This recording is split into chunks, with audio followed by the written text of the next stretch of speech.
what's up, everybody? Welcome to Knowledge and Relationships Talk Tuesdays.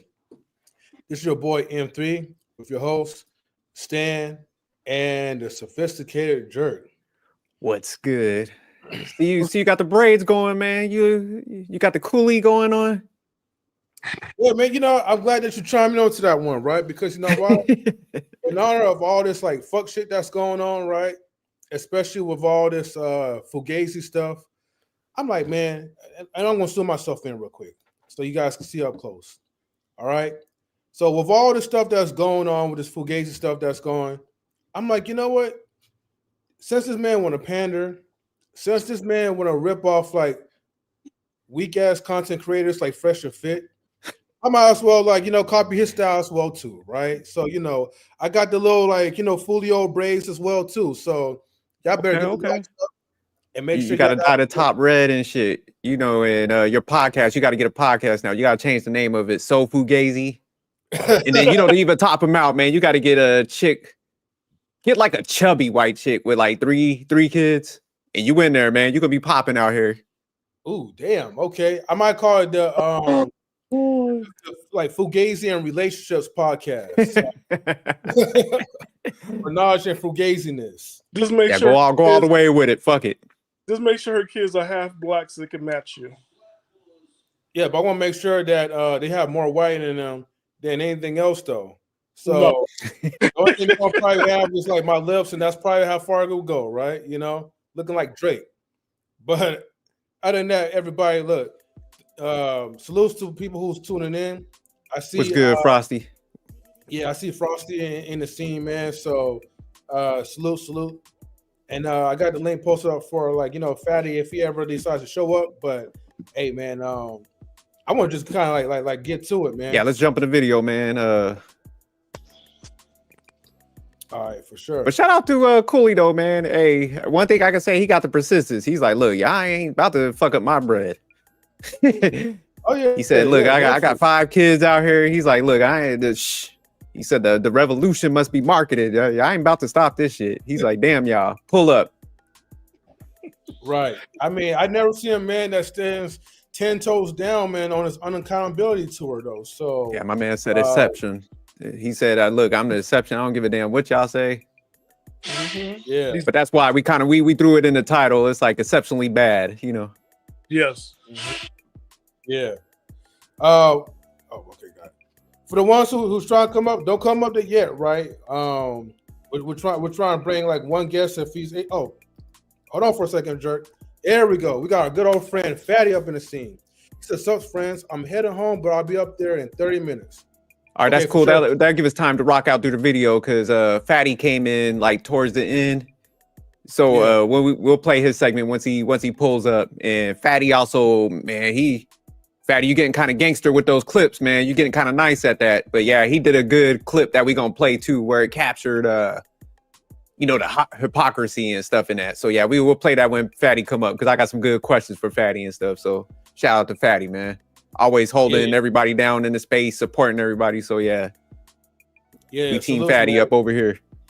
Exactly though. So all right, man, let's go ahead and we're gonna play the first video. We go ahead and we're gonna put it up there because fair use as always, So let me know, Dirk, am I on the right mark? Is this the 2437J? It might be. Is around the 24/7 mark. Oh, you mean 227? Yeah, 24 minutes and 37 seconds. So you probably gotta go back. Yeah, you have to go move forward. Yeah, I'll start with this part. Okay. No, go to the beginning because yeah, you're towards the end of the video. Oh wait, it's like 2 minutes. No, 24 minutes. Oh, 24 minutes. Because the whole video is like hours long. So yeah, there you go. That's the first guy. Okay, 24. There you go. Yeah. Okay, I'll just start with his head down. You know what I mean? Okay. Yeah, Frost, I know you're here, but we'll bring up Fatty first though. Hold on. You want to pull Frosty up? Go ahead, pull him up. You don't. Oh, okay. Yeah, we can pull him up. Shoot. Okay. Frosty was good. What up, Frosty? What's up? Nothing much. Yeah.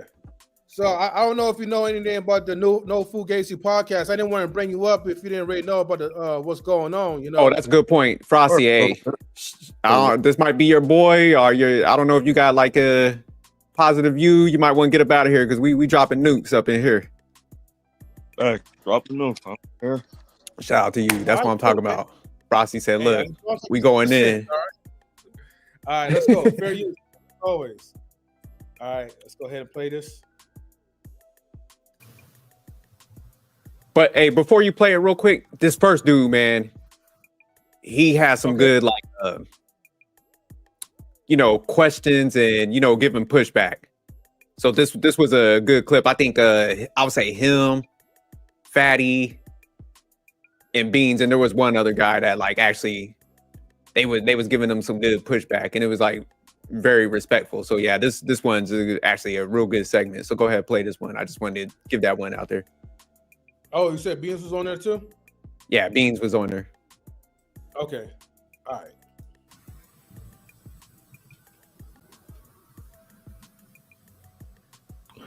Okay, let's see. Okay, we got a lot of people in here. All right, maybe we can get a whole room up then. You gonna see what's good. All right, let's go ahead and bring up, let's see. Welcome to No Fugazee Podcast. State your name, where you from? I'm Jay. I'm from North Carolina, bro. How you doing? What's going on, man? You here to debate? Not debate, but I do got a few questions. I got a few questions for you. That's all. Don't nobody want to debate, man. What's going on, man? What's going on? It's not a debate. Listen, bro. Which I want the 411. God dang. But the 411 require, sometimes in debate, niggas ask for the 411. All right, fair enough, man. What's good? Talk to me. Listen, I want to say that first off, I heard about you approaching dude at the Night Show podcast. I want to say I respect it, bro. I respect it. I feel like that if a guy can say it to you online, he should be able to say it to your face. And I respect 100%. You know what I'm saying? So I'm gonna start off with saying that. But I just want to get into and let's be clear here. It wasn't on no I mean, people could interpret it in many different ways, like it was on some tough guy type of vibes. No, it's on some masculine man type of vibes. Let me speak to you, man to man. Just walked in, happened to catch him. Oh, this is that guy. Walked up to him. Listen, man, I heard you was talking some stuff online, and that's cool. You want to go out here and catch this fade, or you want to piece it up? He chose peace. I gave him an ultimatum. Like usually, if it was real smoke, it wouldn't have been an ultimatum.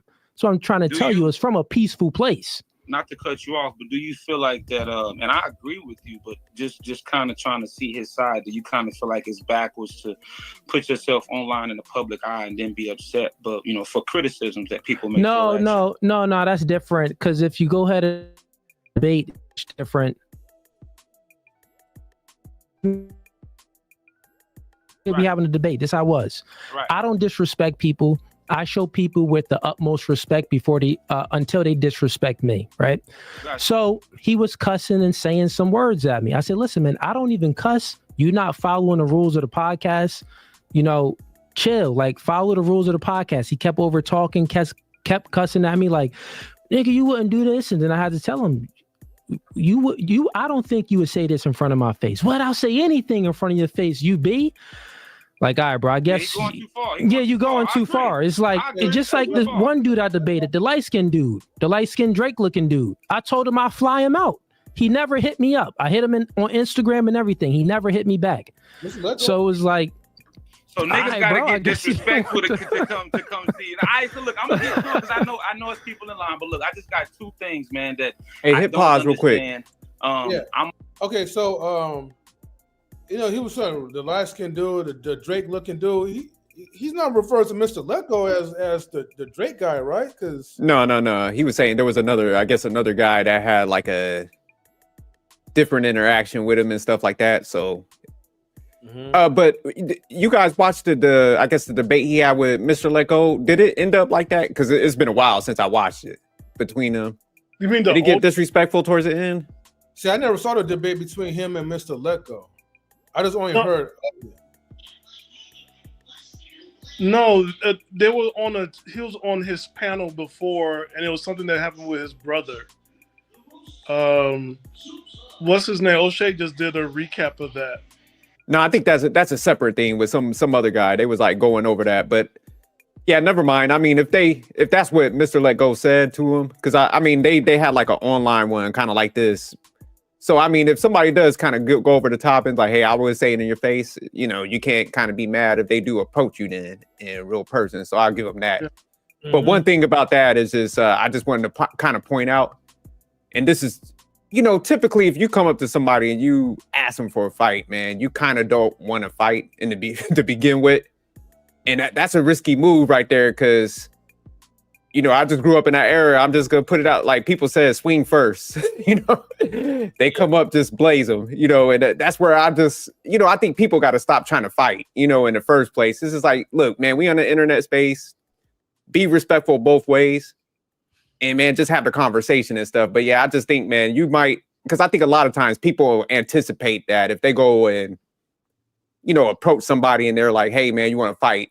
A lot of times I think people in their mind are like, okay, if I come there like somewhat aggressive, that person come back down. But I done see some people get laid out because I know if you look at the fighting stats, the person that gets the first swings off typically wins. So man, you don't want to come up to the wrong person and be like, not ready, because when them haymakers start coming, man, you don't, you know. So that's why I just want to say, man, hey, it might not be the greatest tactic because you go up on that wrong person, boy, it's on, and you gonna be behind. So yeah, I just think guys should be fighting, man.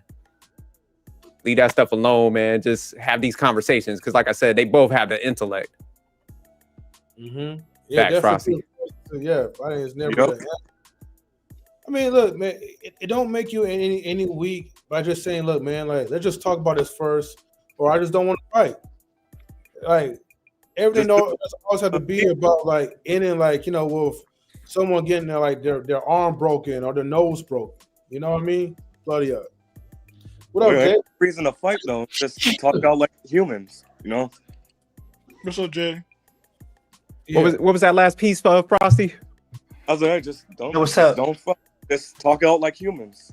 Yeah, I agree with you, man. Yeah, that's what we gotta just start doing, man. Because you know, man, they was flown out to that show, you know, to go and get paid, and it's just like, man, like I said, both intellectual dudes, man. So it's just like, man, keep the fighting stuff, man. Like I said, join your local gym, go do kickboxing, boxing, whatever, man. Like to get that shit out your system. But it's just like, man, approaching people, man, it might not work in your favor all the time, man. You might step to that wrong person. You might think it's soft, and they start firing off on you, man. Like, there's a lot of people who think that, well, they get in a fight and then they end up losing. Yeah. Because now you like I said, a lot of people just anticipate like, hey, man, if I go there, you know, the person gonna back down. And it's just like, man, if you actually understand like fighting, it's just like swing first. And, you know, even like one other thing I wanted to point out with him is just, I do feel, say like if me and Stan got into it at a show and we had an interaction, we talked it out like men. I feel like it should never be talked about again. Like, I'm not gonna come online and be like, hey man, this happened. I'd be like, look, me and Stan, if people even inquire about it, I'm like, look, we had our interaction. We talked it out like men. I'm not speaking on that thing. And that's how G's handle shit, man. You ain't supposed to be out here like trying to capitalize off a situation to make it seem like the other person's soft. If y'all like talked it out, man, that's one thing I think people gotta get better at. Because like that's why some people just will swing on you, because it's just like one of those things. They know like if you punk them out, you're gonna go in there and be like, oh, I stepped to him and nothing happened. So that's what I'm saying. It's like if you look at it in totality, man, just, you know, don't even discuss it. Don't put nobody in no position where they gotta like, you know, try to show and prove themselves. So it's like if y'all talk it out, y'all squash it, man, leave it at that. Nobody needs to know about that interaction. And y'all just go your separate ways. Yeah, nah, facts. Mm-hmm. What up, Jay? What's up, y'all? What's good, Jay? Oh yeah, sophisticated jerk.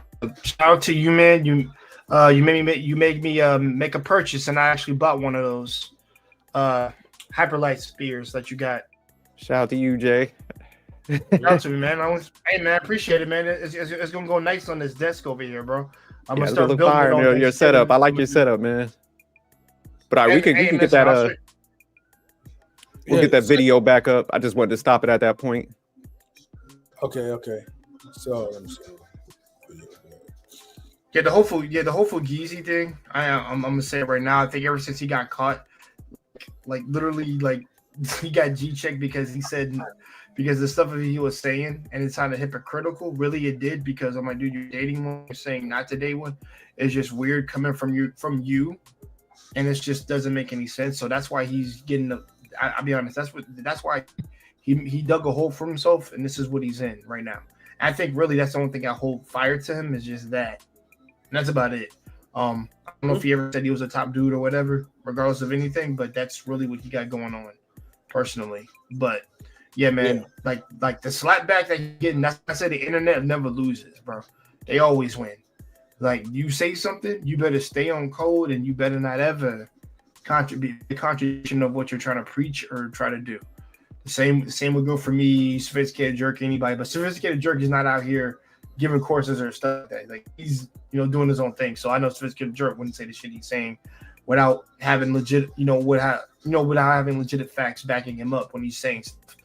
This dude is just, bro, you said it for like so many freaking podcast streams, and now when you get called on him, it was like, oh well, it's an exception with me. I'm like, no, motherfucker. What was that exception to the ladies on the panels whenever they were saying such and such? That's my thing. So it doesn't add up.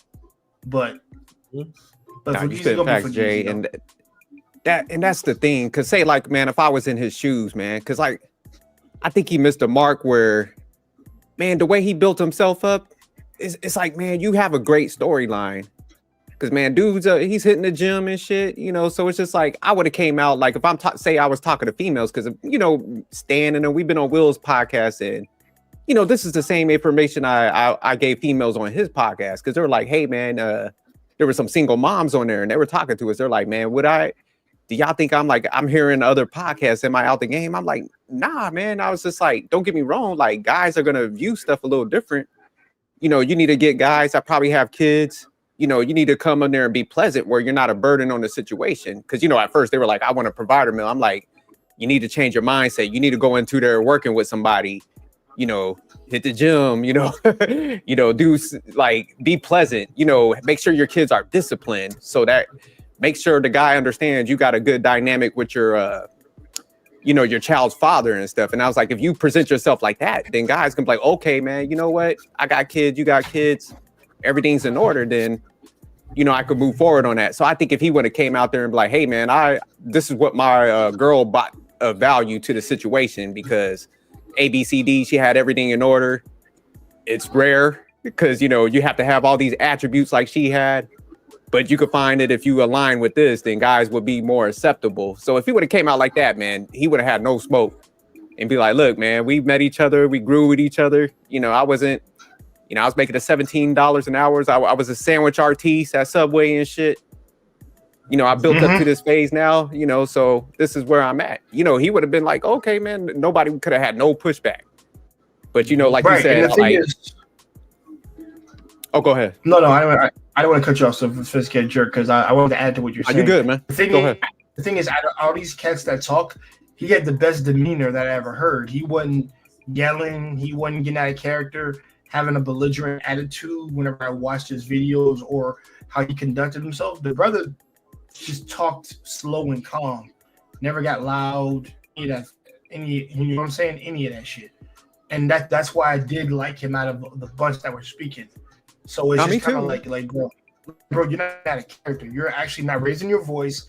You're speaking with the same monotone voice, respect. He's not trying to cut anybody off. And I hate it. It's not negativity. The man's more neutral than what he is. He's more positive than he is neutral, to keep it real. And that's why I was like, damn, he's seriously, man? I'm like, come on, bro. Like, you actually have a good demeanor and how you showcase yourself whenever you have the. He does, man.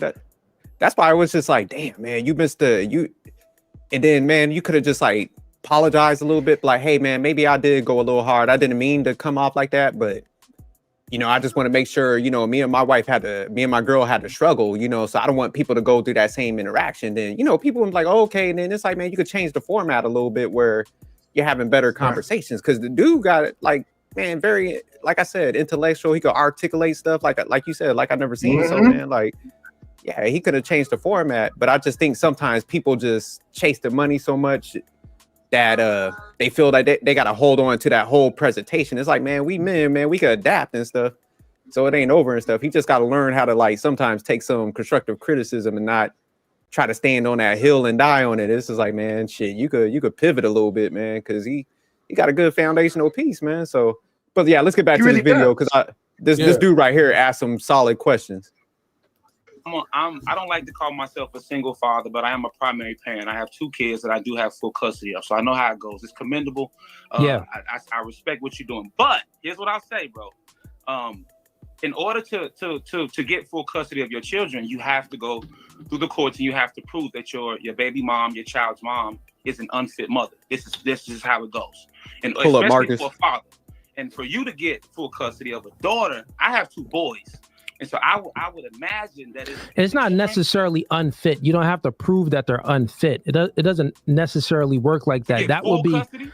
Well, that would be better. That would be a better scenario and a much easier scenario if they was unfit. What you have to display a multitude of things, that you have your life in order and you have good character, where the child would be best benefit in your location. It also goes with family, like if who has the most family around and stuff like that. So it's a multitude of different variables that come into place when winning that. Look, I don't want to get caught up on it, but one thing I do know for sure is, because I've been through it, you can't just prove that I have a comfortable living situation and take custody from the mom. You have to prove that you are better fit for the child. Yeah, 100%. Okay, as long as you got to go there with documentation and everything, for sure. And before that, you have to go to mediation. That didn't work with me, but that's another subject. So my question to you is, bro, you were a single father. For some reason, you chose your baby mom later on to prove to the court that maybe she's not unfit, but she's not a fit mother, not as fit as a parent as you are. That was your first choice in child's mom.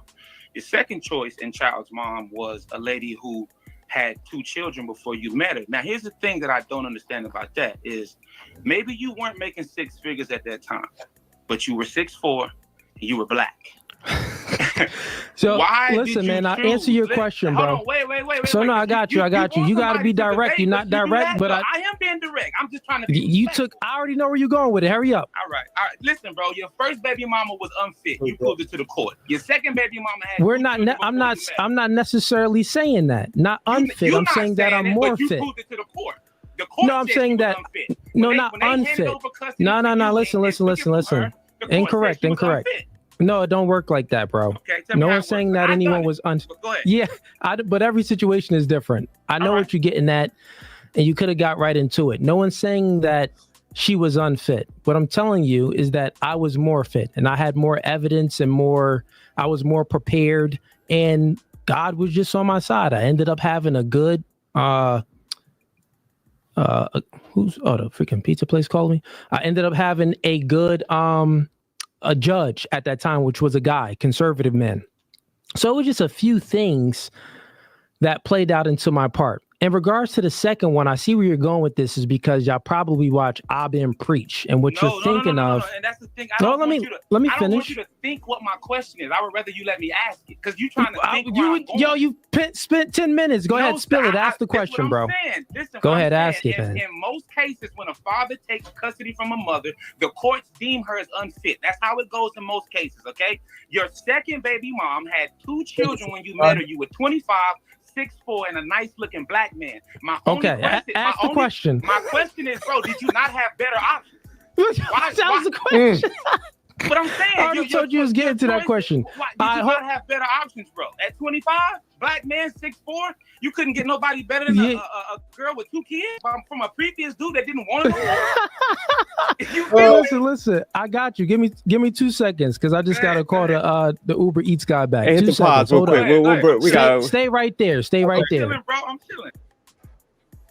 So I think that's pretty solid. That's a pretty solid question, because it's just like, man, first of all, like the court stuff, he's dancing a little bit, and I understand sometimes you don't want to like bash somebody, but yeah, when you do get custody, man, like there was some issues because when he was like, "Hey, I just had to come with the evidence," it's like, well, the fact that you gotta do that, there was something definitely wrong, man. And it's just like, you know, when you're painting this picture, you're going out and you're giving courses, man. And this is the issue where, you know, you're the expert and you're trying to always put yourself in a, like I say, the favorable position, like you always had everything right. This is why you're getting smoke. And it's not because all of us are gonna make mistakes, man. I don't ever pitch like shit always went perfect for me. But it's just like, if I'm gonna come out there, I'm gonna tell you the beginning part. Like, man, look, I was, you know, messed up when I was younger. Then I had to get my stuff together. But since he never kind of came and said that stuff, like, hey, man, look, I was infatuated with my first baby mom. She was crazy as hell. You know, it's like, man, you could just humanize stuff, you know? So it's just like, that's what I'm saying. He's like, wants to die on that hill. Like, nah, I was just the anomaly and I just had my paperwork together. It's like, man, get the fuck out of here. I know people that got like millions of dollars and had like high paid lawyers and shit that could be murder cases that lost, you know? So you was the only one that, because you had a conservative judge. Come on, man, stop playing. Yeah, he just can't keep it real, man, and just say like, look, this is my upbringing. This is what I had to do.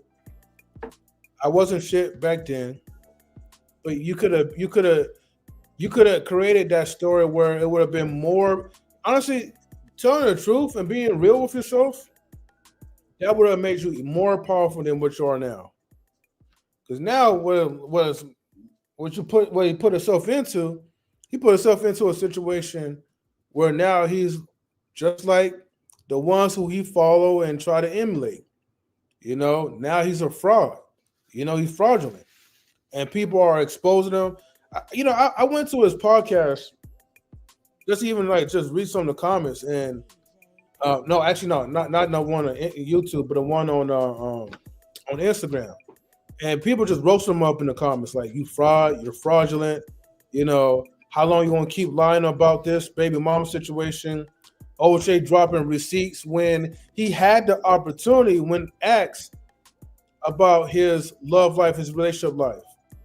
And dude just blatantly lied. He just did not mention, he didn't want to mention about his baby mama situation.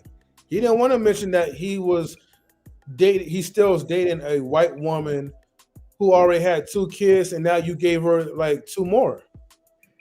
But you know, you said O'Shea dropped receipts. That nigga O'Shea dropped a movie. Fuck receipts. That boy got a whole album. O'Shea dropped so much stuff, man. I'm like, God damn, I can't even watch him no more. I'm like, I'm trying to figure out which one it is. Like, yeah, O'Shea put a movie out here. That shit was like Star Wars, you know? Yeah. Let me read Marcus's comment. It's a long one, but he says, it's more rare, yes, in general, for the man to get custody of the kids and will favor and want to go to the woman. No one can debate that. Usually guys opt to move out. Let the woman stay in there and get mail. Let the woman stay there, get mail there. Okay, stay there and get her mail there. Marcus, come up if you can, though. But yeah, we could get back to I just want to point out, because it was just like, you know, like to get custody, man, that's a high bar, man. So there does have to be some issues for you to prove that, man. That's a hard process to prove. So the guy Jay right there, he's like, nah, I went through this. Like, you know, that's a high bar. And then, you know, where he started to ask him at this part where it's just like, okay, you got the baby mom with like the 2 kids, and this is the problem Cooley's having. We was pointed out last time. It's just like he's struggling to define the value that she brings to that situation with the baggage. And then typically, it's a buck. Like, you got to keep it real. So it's on him to explain it, because like I said, I'll knock it out the park. You ask me like what my wife brings as far as value, man, I'll give you a list. But he's kind of relying on like cliche and quotes and shit, because every time he talks, he's like, well, you know, she came from a 2-parent home and this and this, but it opens him up for more questioning, because it's like, okay, if that's where you're basing her value off, then was she even in a position to have the 2 kids and stuff? Like, if that's what you're saying, like she came from a 2-parent home, but she ended up in that position, like that didn't really translate that well. you know, so it's just like he's scrambling. So this is where he's gonna start kind of trying to answer it, but it's just a terrible answer. Yeah, shouts to Lola. She says, I don't even know what's going on, but she says she know that the ninja on the left is a 6. Lola, this not the pop the balloon show we're doing, but yeah, come up though if you can though. We're just grilling on David Foley. So all right, let's go ahead and play it.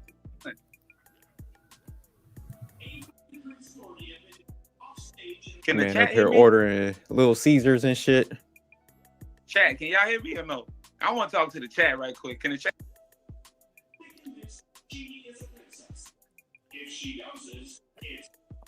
Oh, he muted Jay. He was like, Jay up here with. You can fast forward a little bit. See when they get back to the. Oh, okay, hold on for 1 second. Let me read this comment. Mistake has never tried anything new. You may not control the eye or what happens to you, but you can decide not to really do by them. You must do the things you think you cannot do. Okay. And then what Lola means is that her Fugazi is a 7 or an 8. Lola drinks some Hennessy or Ciroc. She may or may not cook him a sandwich, nor breakfast in the morning. All right. Yo, question: did he mute the guy? He muted him. He over there ordering pizza and shit. Oh, okay. So let's see. Bro's ordering pizza in the middle of the debate. That's insane. Yeah. That's Something much kind of different gangster. in child support. This happens to be an exception to the rule. She didn't fit into this information. Yeah, it was a second one, right? So you what I'm telling you. Okay. Yeah, go back a little bit. Okay, there. Okay, we Gucci. All right. So You got your food good? You good? I'm good. I'm Gucci. Well, Get right. should be good. Okay, cool. So your question is, bro, Cooley, what's going on? You didn't have enough options. Listen, man. And your choice on women. Yeah, I got you. Listen. Was unfit. The second one had No. That's what you said. That's incorrect. That's what the court said. No. That's what you're saying. So don't speak nonsense, bro. You're just putting stuff out there, which I tried to correct you before. You keep saying the same thing. All right. So no one's going to get into the story, but I mean, everyone knows just by looking at me, homie never lacked options. Homie was basketball, football player, star in high school, track star, gold medals, all of that. Homie never lacked any options or anything like that. That isn't what it is. Like I've always stated before in the 3-hour live stream, right? When you are going through life and you already have a kid, right? So one, I answered your question about the first baby mom. Fit. Nothing was wrong. Everything, I just presented myself better. With the second one, right? So you what took I'm telling you custody is, by presenting yourself better. All right, go ahead. Yes, man. Shout out to Jay. And Jay what I'm buying saying this shit. is, with the second one, I'll give you this information. It was about 4 years until we even moved in. I'll tell you that things had to be proven. That woman made it to the finish line and she beat out everyone. She did her job. Very submissive woman. Comes from a good background and stuff like that. Very submissive. I can't listen to the fuckery anymore. I'm sorry. I'm so sorry. I'm sorry for everyone But what's your intake on this? Okay, first of all, did I just hear this plain Jane face looking tall nigga with the braids say that it took 4 years of fucking on this bitch before I moved in and shacked up with her. And it's been 4 years since then, and he still ain't married to Shorty? Am I understanding this correctly? That's correct, man. So when he said he believed baby mamas is for recreational use, he meant that quite literally, correct? That's incorrect. He is the exception to the rule, according to Webster's dictionary. No. He said, regardless of what he say about himself, because he backwards and forwards, he said baby mamas, women that have children out of wedlock, which is who he dealing with, the second one, These are for recreational use. Recreational use means not marriage. So therefore, he been recreationally giving her recreational dick for the last 8, almost 10 years.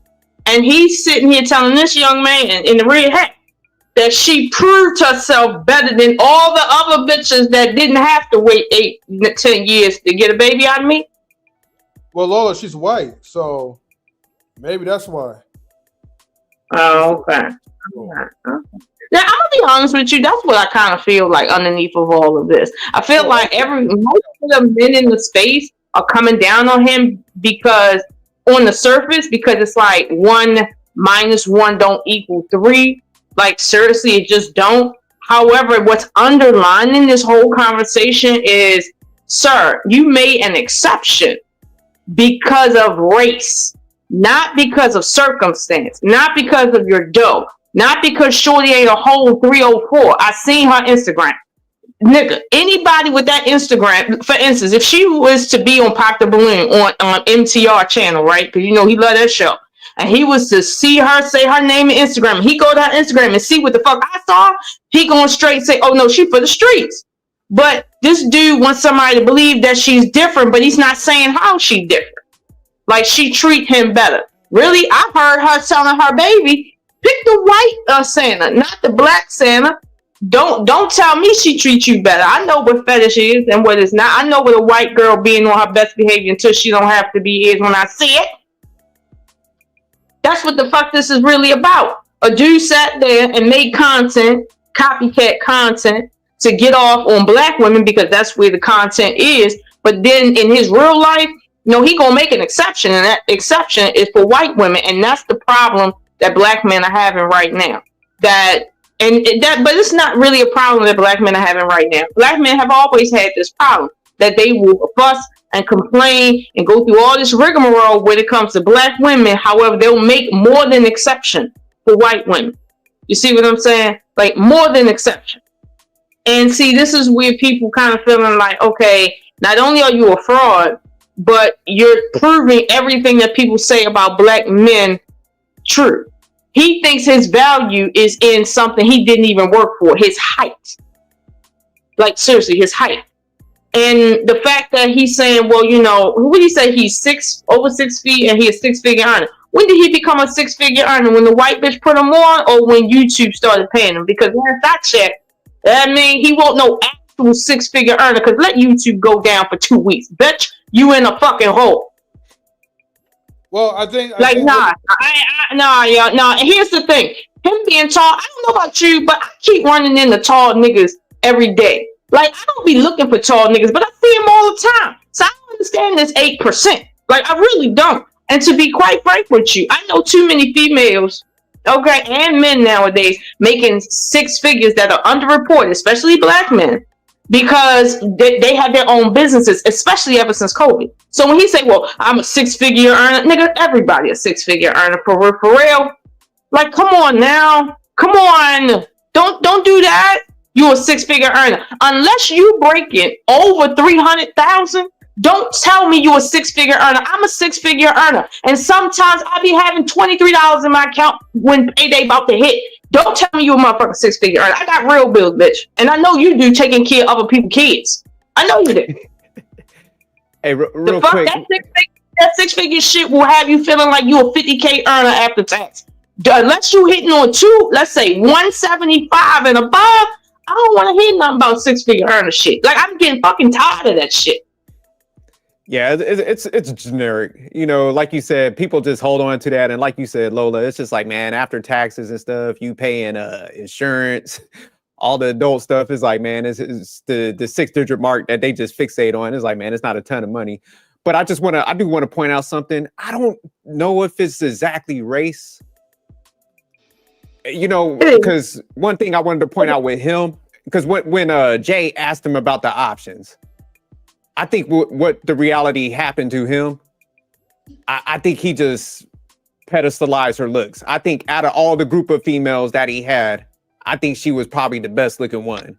And that's where he just, I think he fixated, he was infatuated by the looks, because that's why he can't. No, I'm going to tell you why. Because right now on his channel, he talked about how good looking a woman can be and how toxic she can be because she's good looking. I've seen some of his work. So he done already attested that you can't say openly you chose her because of her looks. Because if you chose her because of her looks, you know that's the quickest way to a divorce. That's the quickest way to child support. That's the quickest way to end up in fucking jail. As a black man 6 feet and over, your ass should know that. But see, most men, even that they would acknowledge that and they say that, they still are infatuated by the looks. So that's why he was having so much trouble, like trying to assign the value, because you telling me a single mom, a white single mother. Then you know they think that's a rarity over there. A white single mother of all people is like, and Shorty looked like she like his mother a little bit in them pictures, by the way, because she look older. You telling me she was the best looking white woman in the whole vicinity? What state he in? I'm not even sure. Either Pennsylvania or somewhere East Coast up there. Pennsylvania, not even the dirty low type female. So you telling me that he couldn't have found another white chick that didn't have kids that looked all right? It's about what you can pull. It's about what you can pull, though. That's what I'm saying. I think he high value because he's 6 feet and a black man making 6 figures. He out here with the movie stars and shit. You telling me he couldn't have pulled a better bitch? So he said. No, at the time, let me put this out there, right? At that time, okay, before he blew up, here's the thing. The only reason why he blew up, right, which I feel like it was a trickle down effect, was because that white woman was kind of like a sugar mama to him. She looked like she was older. She had like the 2 kids or whatever. But at that time, that was his own, to him in his head. He felt like that was as best at what he could do, even though he already had a child by like another white woman, because of the other child, the first kid was mixed. But for whatever reason, he just felt like, okay, me getting this tier type of woman or whatever, because she had that BBL, whatever the case is, right, and she's white. Hold on. Wait a minute. Hold up. You telling me not only is she a scuttlebutt, okay, online shaking her ass and shit, but she got 2 kids. No, she got 4 kids. She got 4. No, she got 2 outside. She had 2 before she met him. Yeah, so she had 2 kids. But keep in mind the context. He's 25 years old, dating a woman with 2 kids. White woman. Yep. White woman with 2 kids. Now you already know what type shit that we talking about when we talking about a white chick that ain't been married, 25 years old with 2 kids already. Not a black chick, because that's a whole nother situation. But white women at 25. How many of y'all got your sons out here 25 and under, and you were seeing with your black son with a white woman with 2 kids, single mama on that gutter shit? Like, how many of y'all really think that that's some top tier shit? Because I don't know. I'm confused at this point. Oh, no, that's not top tier. I'm just saying that in reality, that was his best option. And typically, man, when guys can't. If that is his best option, that's fine. But I'm going to need him and everybody like him and everybody that look like that nigga to shut the fuck up. If that's your best option, because if my best option is a nigga with 10 kids, that just so happened to be 5'11" and a half. And because he got, I don't know, a beard, okay, a nice beard, I'm figuring, oh, he top tier. He top tier. Like everybody on this stage will be like, Lola, I'm going to need you to have several seats, okay? Because if that's your best option, you are not top tier. That nigga ain't top tier. You need to keep the word top and tier out your fucking mouth. That's what you need to do. Like, shut up.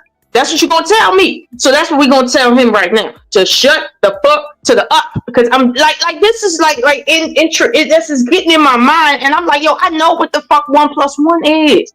And I know what the 1 + 1 is. I'm a baby mama. I've been a baby mama. I can tell you right now. When niggas got options, they not choosing the chick when they got 1 to 2 other niggas' kids when they got options. That's not, and he didn't already said it. So when he says she proved herself, no, she haven't. You ain't put a ring on it. How much is a marriage license? $40?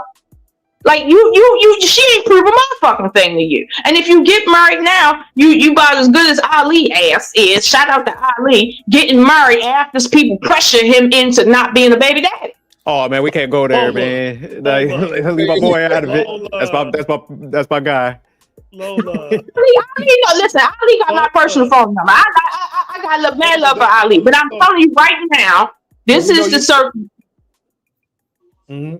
Lola, be nice. Yeah. We don't do no Ali slander. When he comes up here, man, you know. I'm still waiting for like a Ali. Look, if you listen to Ali, you bring your ass up here. It's gonna be a flaming session because you already know I done talked to you about this privately. I'm just saying, like when I say privately, I can say publicly and vice versa. At the end of the day, I think Ali and his little girlfriend is together and shit. But I know because M3, you know, I did a show with him on your channel a few years ago. You heard what he said with him and her. Hold on. We can't talk about that. We can't talk about that. No. No, we cannot talk about because that's off the topic. We gotta get back to. We gotta pull the video back up. I'm talking about the fact that dudes will be online down in baby mamas, down in being with baby mamas, down in anybody that is top tier that has a baby being with a baby mama, and then they'll sit and go be with a baby mama, or they will wipe up the baby mama they created, not because they really wanted to wipe shorty up, but because that online pressure got them like, yo, how you recreational with your chick, but yet you cuffing your chick at the same time? What the fuck are we doing? The best thing this 6-figure nigga right here can do is to put a ring on that baby mama's hand so people can shut up about the fact that she's not recreational. Because the way it's looking at me, shorty a 304 online, shorty over here being a 304 in real life, and then he treating her like a 4. And I don't know, look like a duck, walk like a duck, and talk like a duck. You probably a duck. For Cooley, I agree, but Ali's situation, nah, man, he's bigger in family, and he got back with his the chick he had a kid with, so that's a totally different situation. But let's get back to the video. Yeah. I know you got y'all love Mr. Ali, and so do I. But his business is not our business, so I hear you. And my question is, what I'm saying is, find that from a woman that didn't have for sure, it's many options, bro. Like more options than you can even imagine. Many options. So what I'm telling you is, it's not always about that. When you have a kid, you have to be selfless, not selfish. So what I'm saying is, from a man standpoint, and on these podcasts in the red pill space, we always speak about mitigating risk. Well, if you're talking to this girl, you have to mitigate risk and watch out for all the red flags in this girl and that girl and that girl. She has tattoos. If she comes from a single mother household, if she's dancing on a stripper pole, if she got all of these exes. You know what I'm saying? So we always have to mitigate risk. Got it. What I'm letting you know is that the woman that I chose just happens to be an exception to the rule. She didn't fit into those categories that we would all deem, right? And not only that, she played her position, played it well for many years, and then she got to the finish line. You get what I'm saying? She got promoted. So that's what it is. So with that being said, Cooley, I'm a player, my nigga. I just got questions, my shit. You know, we ain't got to talk the whole playerism talk, live, because the nigga got kids and all of that. So we got to be respectful. I'm about to get out of here. I'm gonna take 30 seconds to just ask you one more question. 30 Go ahead, seconds, brother. and I'm going. Listen, bro.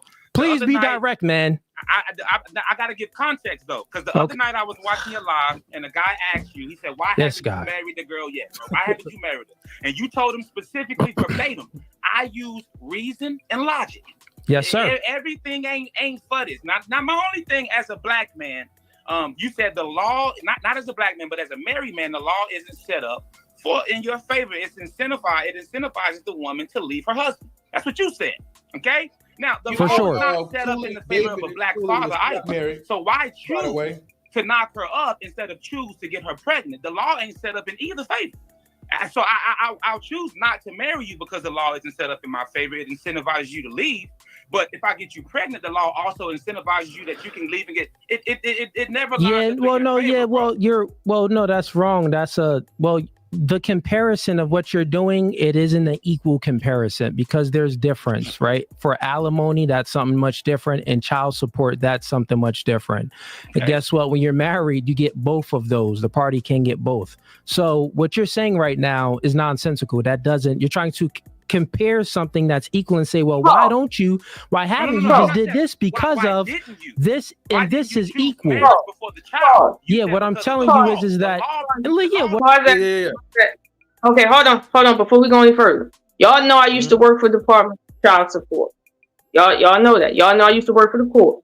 And what he just said is him deflecting from what's actually being talked about. This brother in the red hat right here is basically telling him that the system, not the court in your local county, the system, okay, the system is set against men. That's what he is telling him. Now he already know what this man is saying. So when he's saying you're saying you use reason and logic, but yet you're gonna knock her up not once but twice, play daddy to two, knowing that in some states she can sue you for child support for kids that is not yours because you've been in the child's life. So I've been hearing that does happen at the court, not in child support, Department of Child Support. In the court, she can sue him for that, whether they married or not.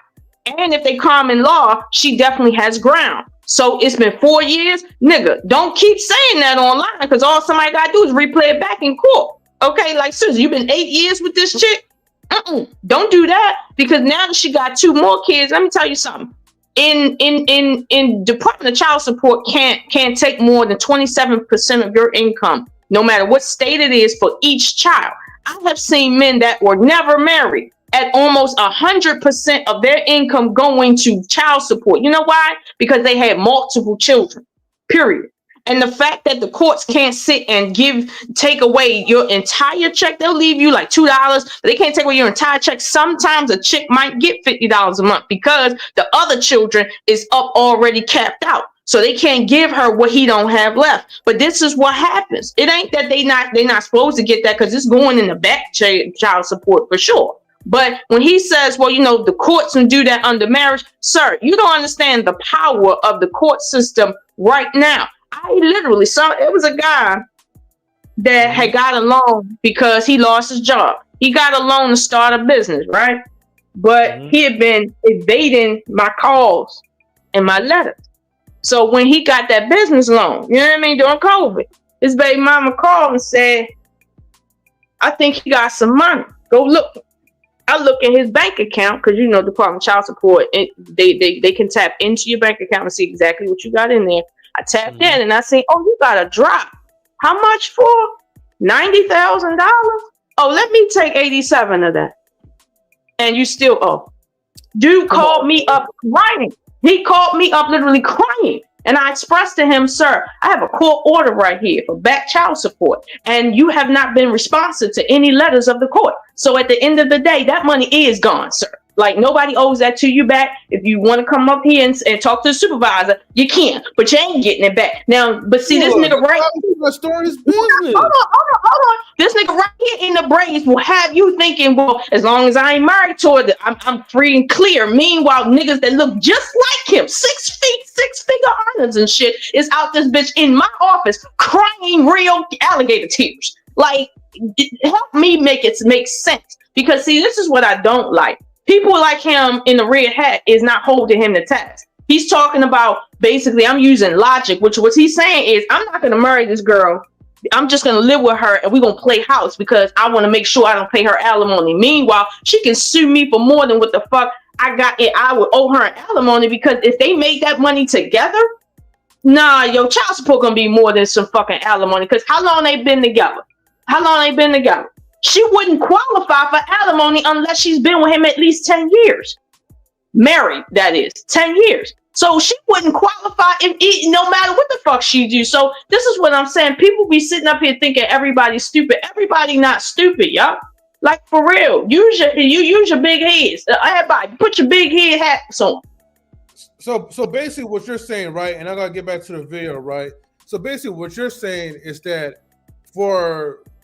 well, he already have a kid or whatever, but for single men, right, who don't have children, it's best for them to pretty much disregard single moms and just leave them alone completely, because once you get into that relationship with them, then pretty much, especially for a long period of time, even if you're not married to them, you're still going to be screwed, because depending on the state, they're gonna still get you for whatever you can. Hey, Lola, come on, that was kind of sad. No, that's not. No. Now, see, let me draw a distinction about what he's doing versus what I'm saying. What he's doing is being contradictory. He's telling you baby mothers are bad. But then he's involved with a baby mama, but he's still telling people, no, it's still really bad. But I'm the exception. She's the exception. And he's not literally showing how anybody. Hold on. I understand that. Let me get this out. The difference between he and I is that I'm not telling you that dealing with a baby mama is going to get you anywhere that dealing with a woman that don't have no kids can get you. Because let me tell you something. You can get with a chick that don't have no kids and she say you put her hands on her. How much money you think you going to pay in lawyer fees to get out of that shit? You see what I'm saying? And here's the thing, that's going to follow you the rest of your life, unlike a child.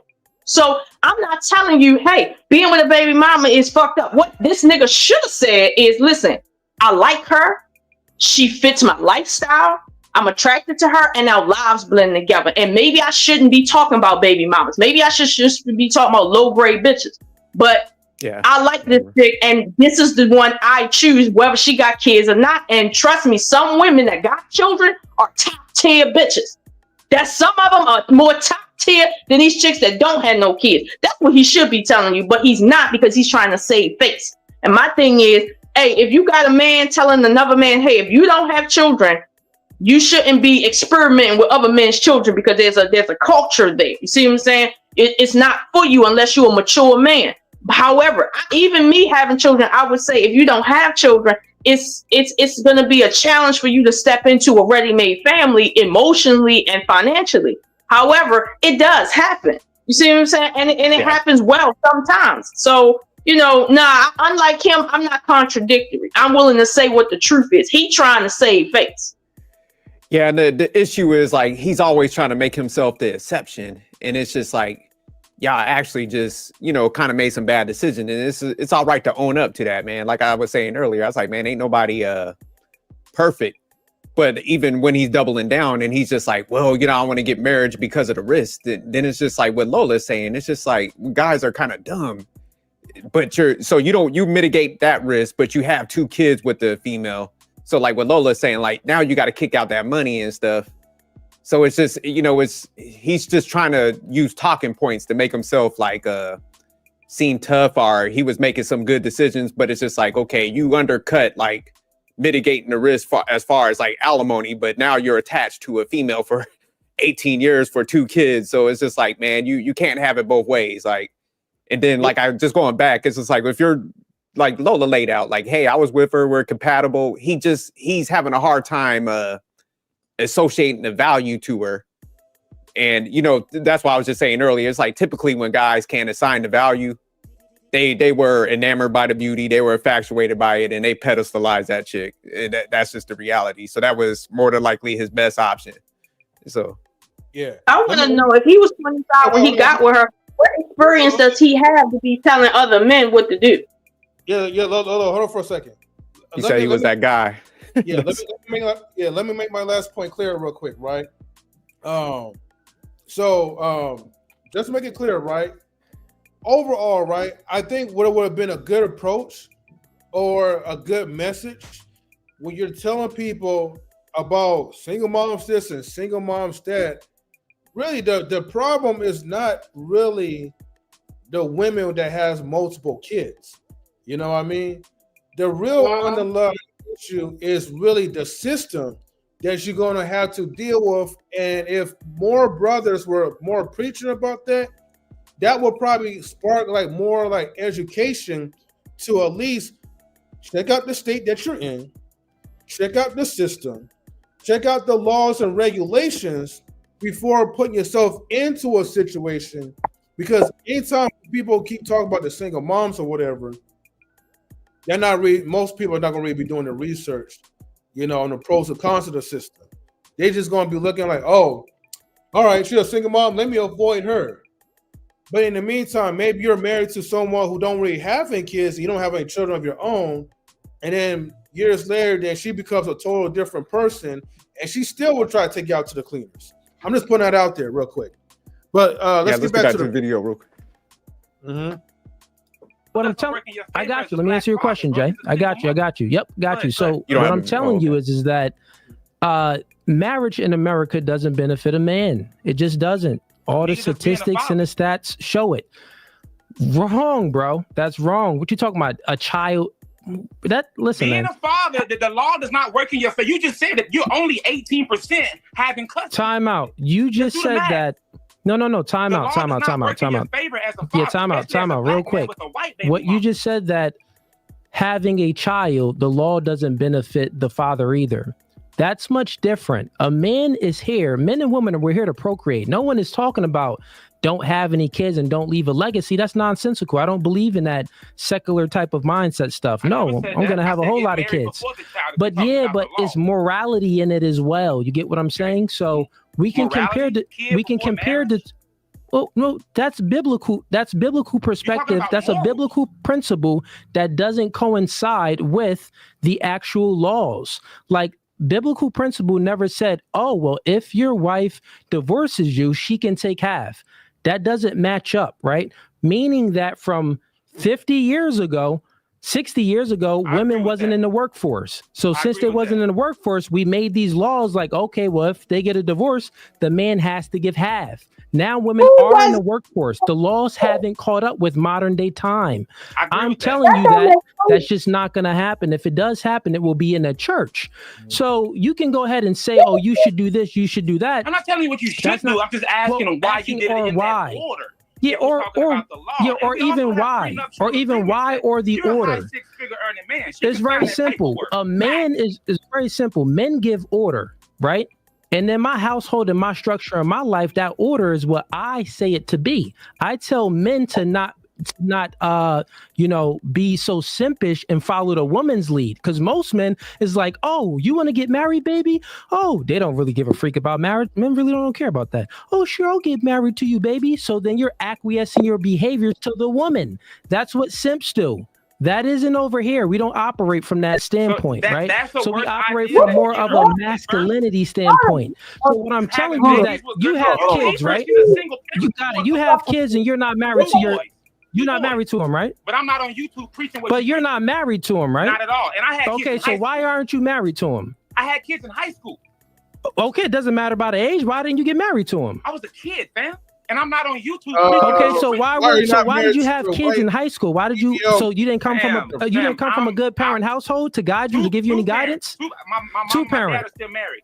Okay, so they didn't give you the good enough guidance to say, hey, you know what? Cooley, I was that guy, fam. Like, what you mean you was that guy? I'm 6'4", high school athlete, college athlete. I've been that guy. Like, listen, man, you got more excuses than I do, brother. No. I'm telling you, I'm taking. Jay, you got more excuses than I do. I was wild. I got two different baby mamas.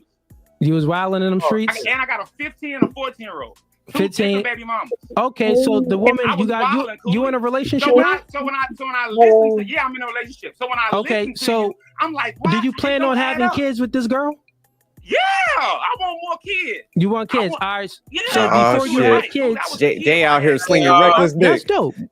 Okay, so if you plan on having kids, are you gonna marry this woman? Jay already lost one down. He's talking about he want to. Yeah, Jay singing reckless pipe. I'm sick of this shit. This is the reason why the community is fucked up. Both of them. This is the reason why the community is fucked up. Because he's telling you to get married is to acquiesce to a woman's will. Meanwhile, marriage is not a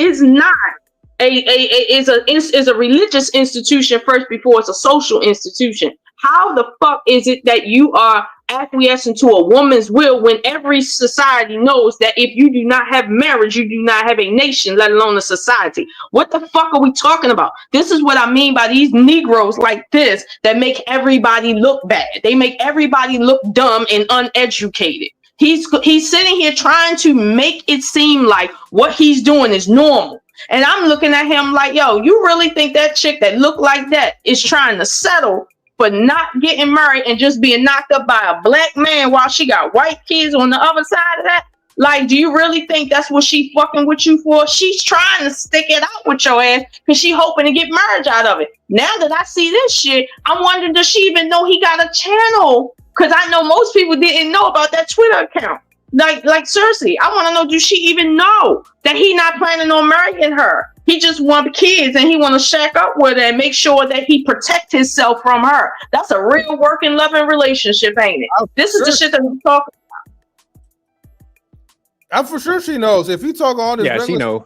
Podcast, yeah, she know. But she knows. No, I heard that most of the men on his YouTube channel didn't know he had a family show on Twitter under a different name, under his baby mom, the white girl name. Who? Fugazee, whatever his name is. Fugazee, yeah. Easy. No, I think they probably didn't know about their TikTok. But she definitely knows about his podcast. Because like you said, he really does a brand at TikTok, because the TikTok, honestly, if you look at it, he's doing some corny shit on there. That cat over there wearing matching pajamas and shit. Yeah, that's she can know what he preaches about.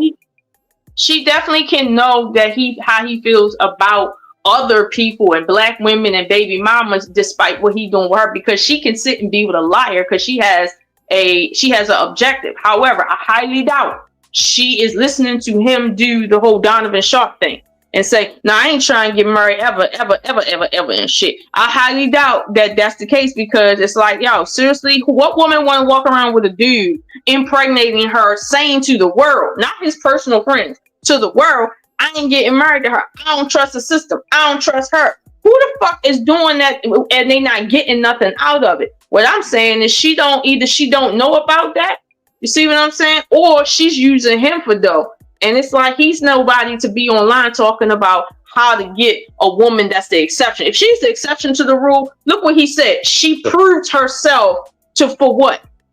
What did she prove herself for 8 years for? To sit and shack up with you, something she could do with any motherfucker? What did she prove herself for? To get what?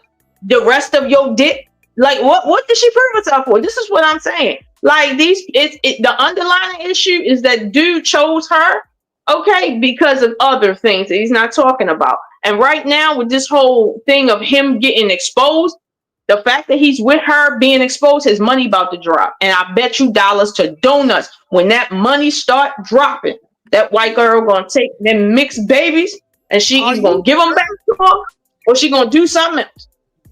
Are you sure that money's gonna drop? Because here's the thing, right? I think I'm gonna get to you, Mr. Best. Here's the thing, right? The trigonometry part about this: the more you keep people are doing reaction videos, trying to expose them, the more notoriety he's gonna get, the more notice that he's gonna get. Here's the thing: I knew nothing about this Fugazee guy, right? Until Ocean Dude Jackson started dropping 10 to 15 to 20 videos on them. You know what I mean? And did you subscribe to his channel? It must be that bad if they're making that many videos on him. Yeah. Did you subscribe to any of y'all? Did any of y'all subscribe to his channel since you found this out? No, I haven't. I'm not subscribed to him, period. I don't even know. I didn't even know who he was. Wait, what's it? Live stream. Wait, guys, hold on. What's it, Mr. Best? I'm not subscribed to none of these clowns. They're all clowns.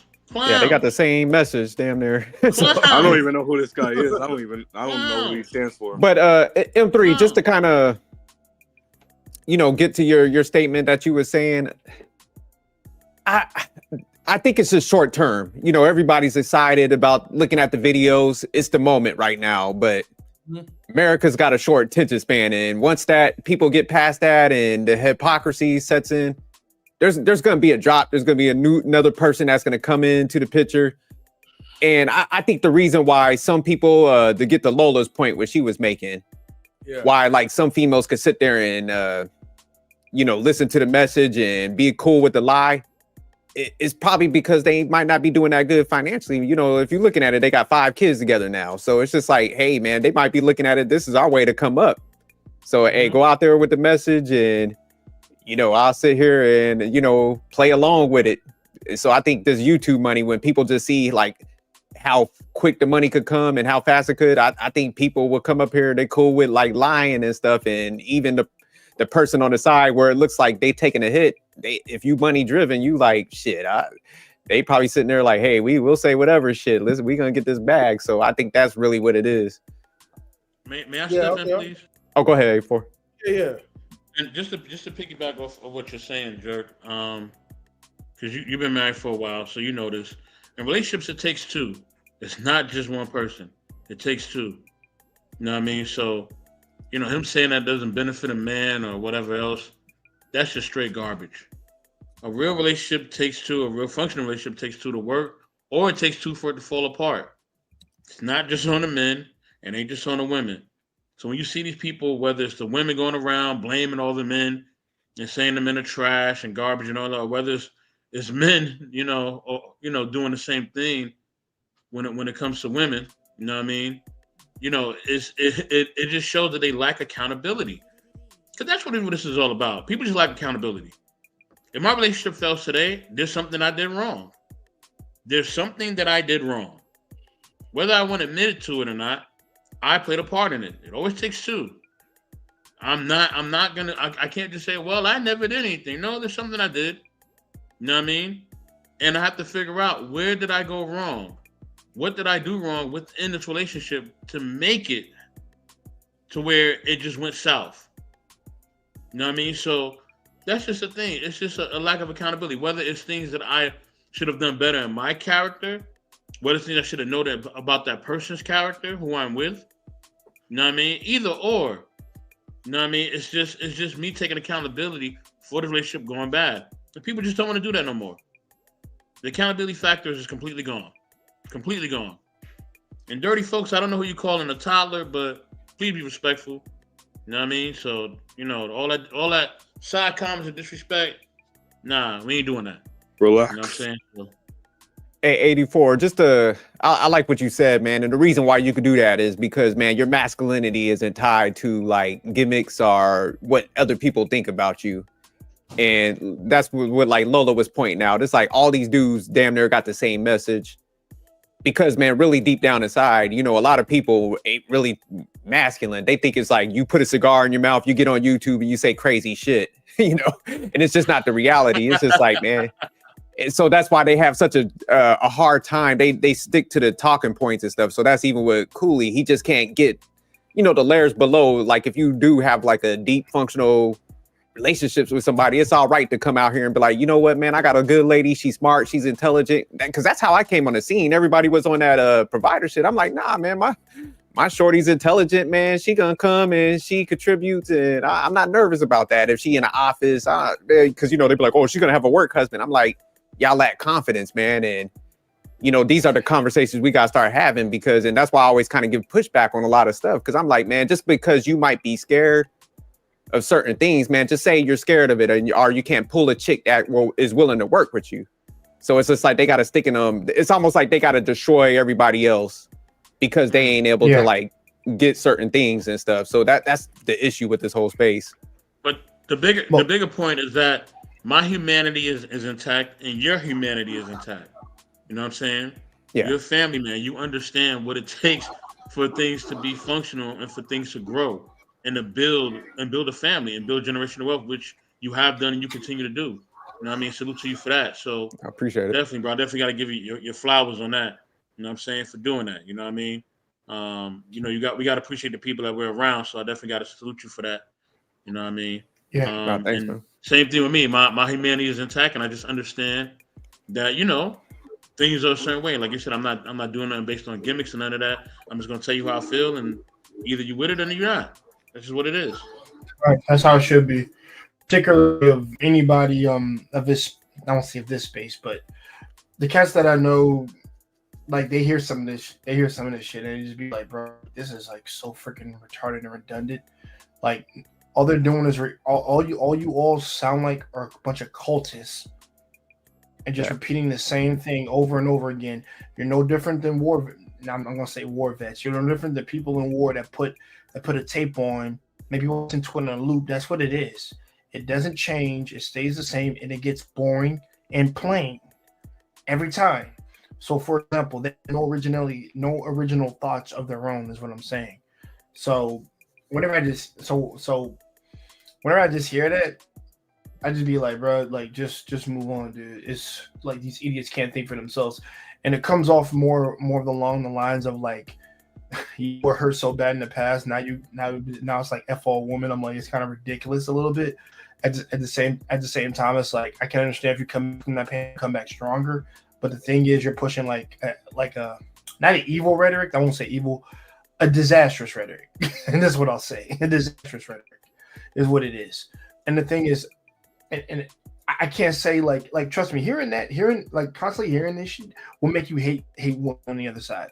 I mean that when I hear that, because I'm like, that's what it sounds like when it comes off their end, like just no good use, man. You know, leftover goods, spoiled milk, and all these terms. Like, bro, I'm just like, yo, dude, have you motherfuckers actually been able to actually to people and actually like speak to ladies? Because this new era, like, people don't know how to speak to anybody.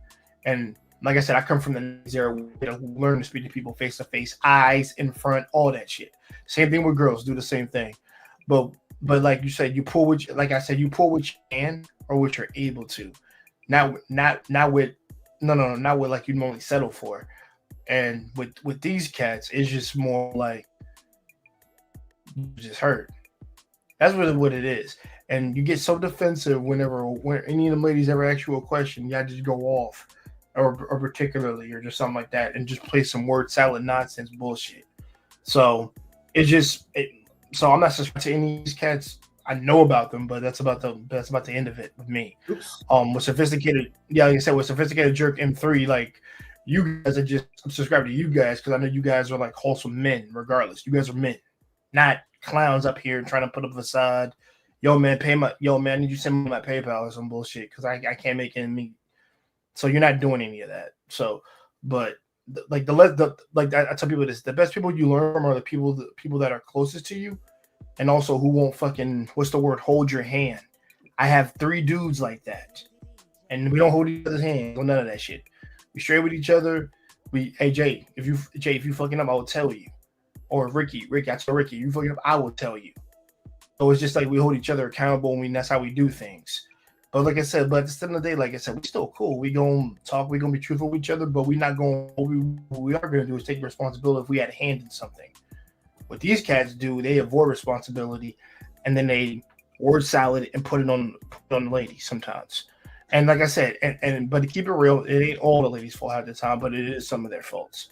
But the thing is, they try to avoid as if everything is one person's fault. It's never that. Never. No. Like I said, they're trying to turn relationships into like a dictatorship. I don't know if you, and I'm pretty sure you guys don't know about. They're trying to turn it into a dictatorship.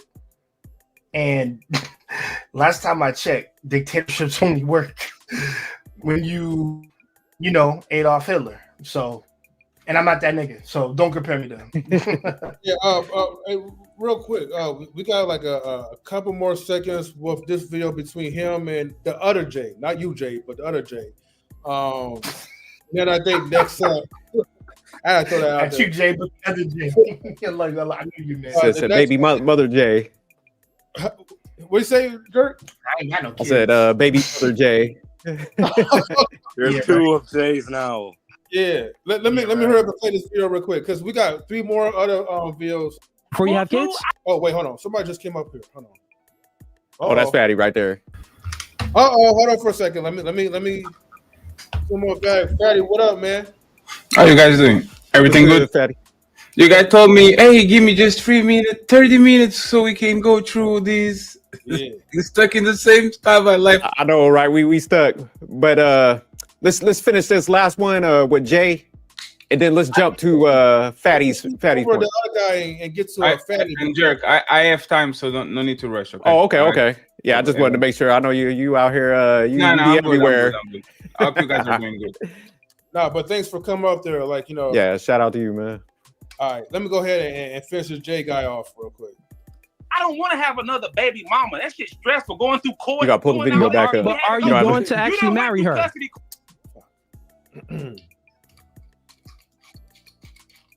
Okay, I blame Lola though. I ain't taking no accountability for my mistake. Yeah, Lola. You know that shit's stressful. It wasn't that stressful for me. Are you going to marry her first? I don't know, Cooley. We already been having sex. We just ain't got. Hey, listen, man. You more degenerate over here than what you trying to propagate towards me, man. Listen, dog. You out here wilding. Listen, Jay.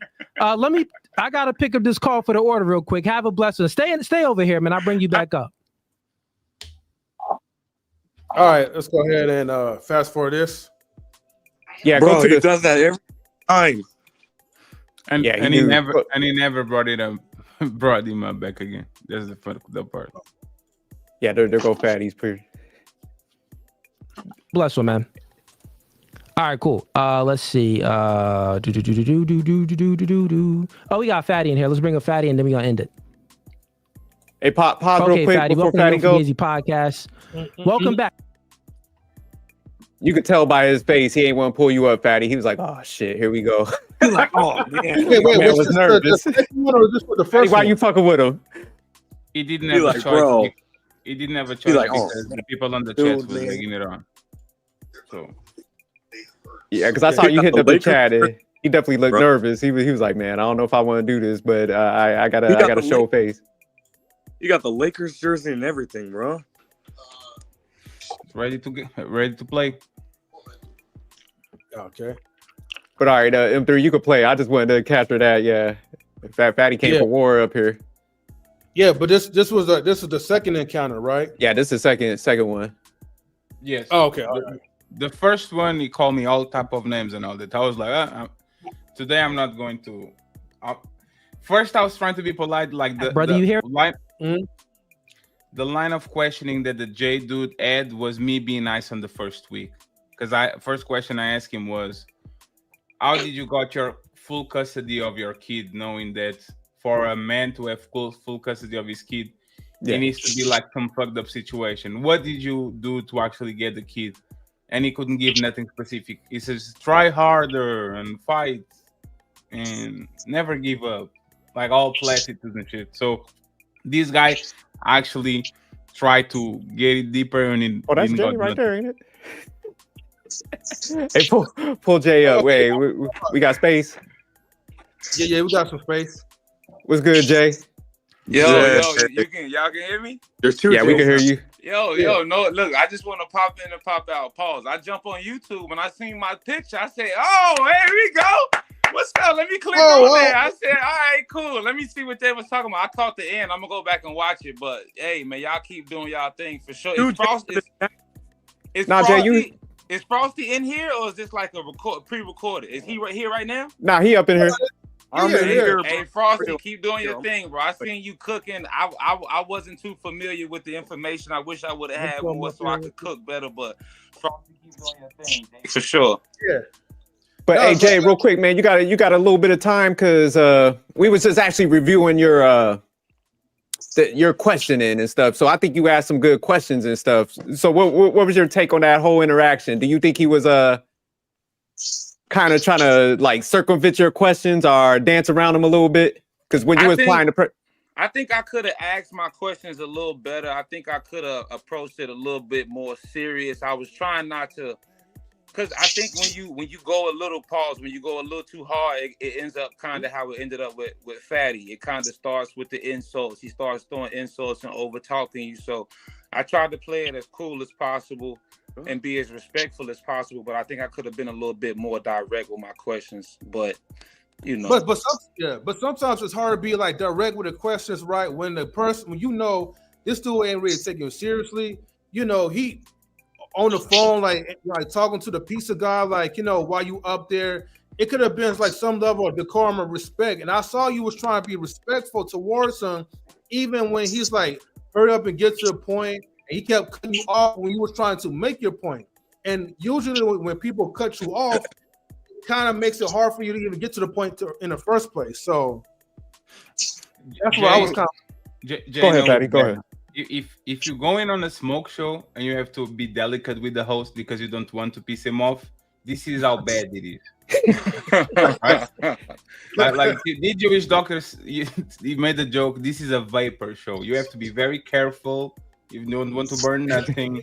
Like this makes no sense. Like if you're making a smoke show, why do I have to come in and say, "Hey guy, hey man, I have nothing against you. I'm not trying to get at your neck." Like this is just. It's just some infantile. I felt like that was the best way for me to be able to ask questions. He was. You did a good job, man. Both of y'all. Get a point across. I just, you know, it was just two things with me. I know what custody court is like, and I know you do have to prove the mother unfit, bro. There's no way that a court is going to grant a father full access to his daughter without proving the mother is unfit. It just don't work like that. Like. So Jay, when you say unfit, what is unfit? Like she damn near got to be on crack or some shit? Nah, she don't damn near got to be on crack. It's just when I went for custody, bro, it's way more than proving my situation is better than hers. You have to prove she's an unfit parent, as in like the child is unsafe. Like you gotta prove a lot, bro. It's like, so for that to be your first baby mom, that was just my only question, bro. Like your choice in women, fam. Like your first baby mom is an unfit mother. Your second baby mom got 2 kids before you got there, and the first nigga that was with her don't want her no more. So like all the shit you preaching to me is just was kind of fugazi. No pun intended. No, but that thing, you know his baby mama is fucked up in some kind of way. Because there's no way full custody. Even men usually don't go for full custody like that if they have a functioning mother. Right? No, the only reason I went for full custody is because, you know, my baby mama was, you know, it was a messed up situation, and I know how that can go. Like so you're not taking custody from no mom, and I got 2 boys. You're not taking custody from no mom or no daughter. You know, if she's any kind of fit, even if your situation is better, you got more money, you got a bigger house, nicer car, nicer neighborhood, it don't matter, bro. And they're not taking her daughter from her just because of that. Like it ain't. And one thing that you actually did pretty good that he was doing to everyone was he reframes every question that he gets. And he said, no, let me ask you the question instead of you trying to guess what type of question I'm going to ask. Like every time you ask him something, he tries to repackage into something different, and he answers the question for 3 minutes in a row without pausing once, and then he says, I answered your question. Like, no, you didn't. Hey, Fatty, is that what pissed you off? Yeah, because it was a very straightforward question. Like, everything I do is asking straightforward questions. Hey, sir. Sorry, like why are you allowing your woman to post the post that she's posting? Yeah, I got that.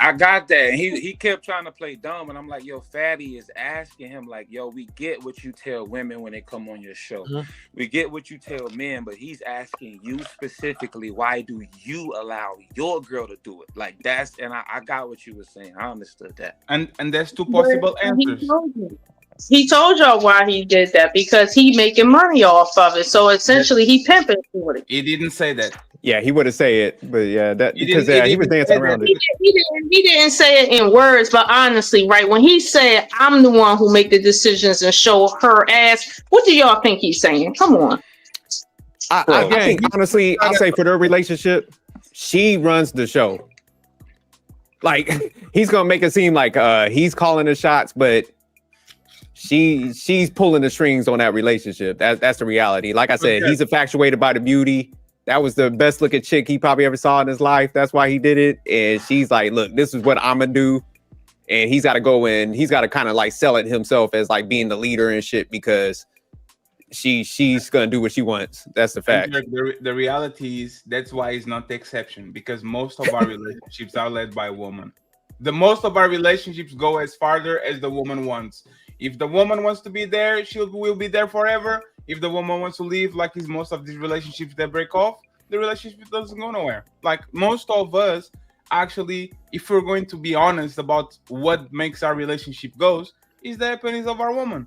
Because you can be miserable and stay on that bitch for 10 years, 20 years, as long as everything is kind of working well. Men have a high level of tolerance when it comes to pain and being miserable and all that. So he knows what he's doing, because he starts to say, no, you have to dress like a woman and all that. Like he knows. Like you got her doing that. Now in the middle of the game that you became a high value man, you're going to change the rules. No woman goes for that. You have to start or you finish. No, you have to finish or you start. Yeah. On the middle of the relationship, you're not going to be able to change the rules. But Fatty, you got a good point because when you was just right before you was stating that, where you're just like, that's facts. I wouldn't even go to court for my kid with my wife because I wouldn't have a chance. So men don't yeah, do the it fact he definitely that the burden of proof that he had to prove to get custody. Like I'm with Jay on that. Like it just don't add up. Yeah, I think it's a possibility though that like he got with Shorty because maybe she was a girl that would allow him to get away with the things that he wanted to get away with. Like, you know, meeting a girl just because she pretty and got a body, meeting a girl with 2 kids.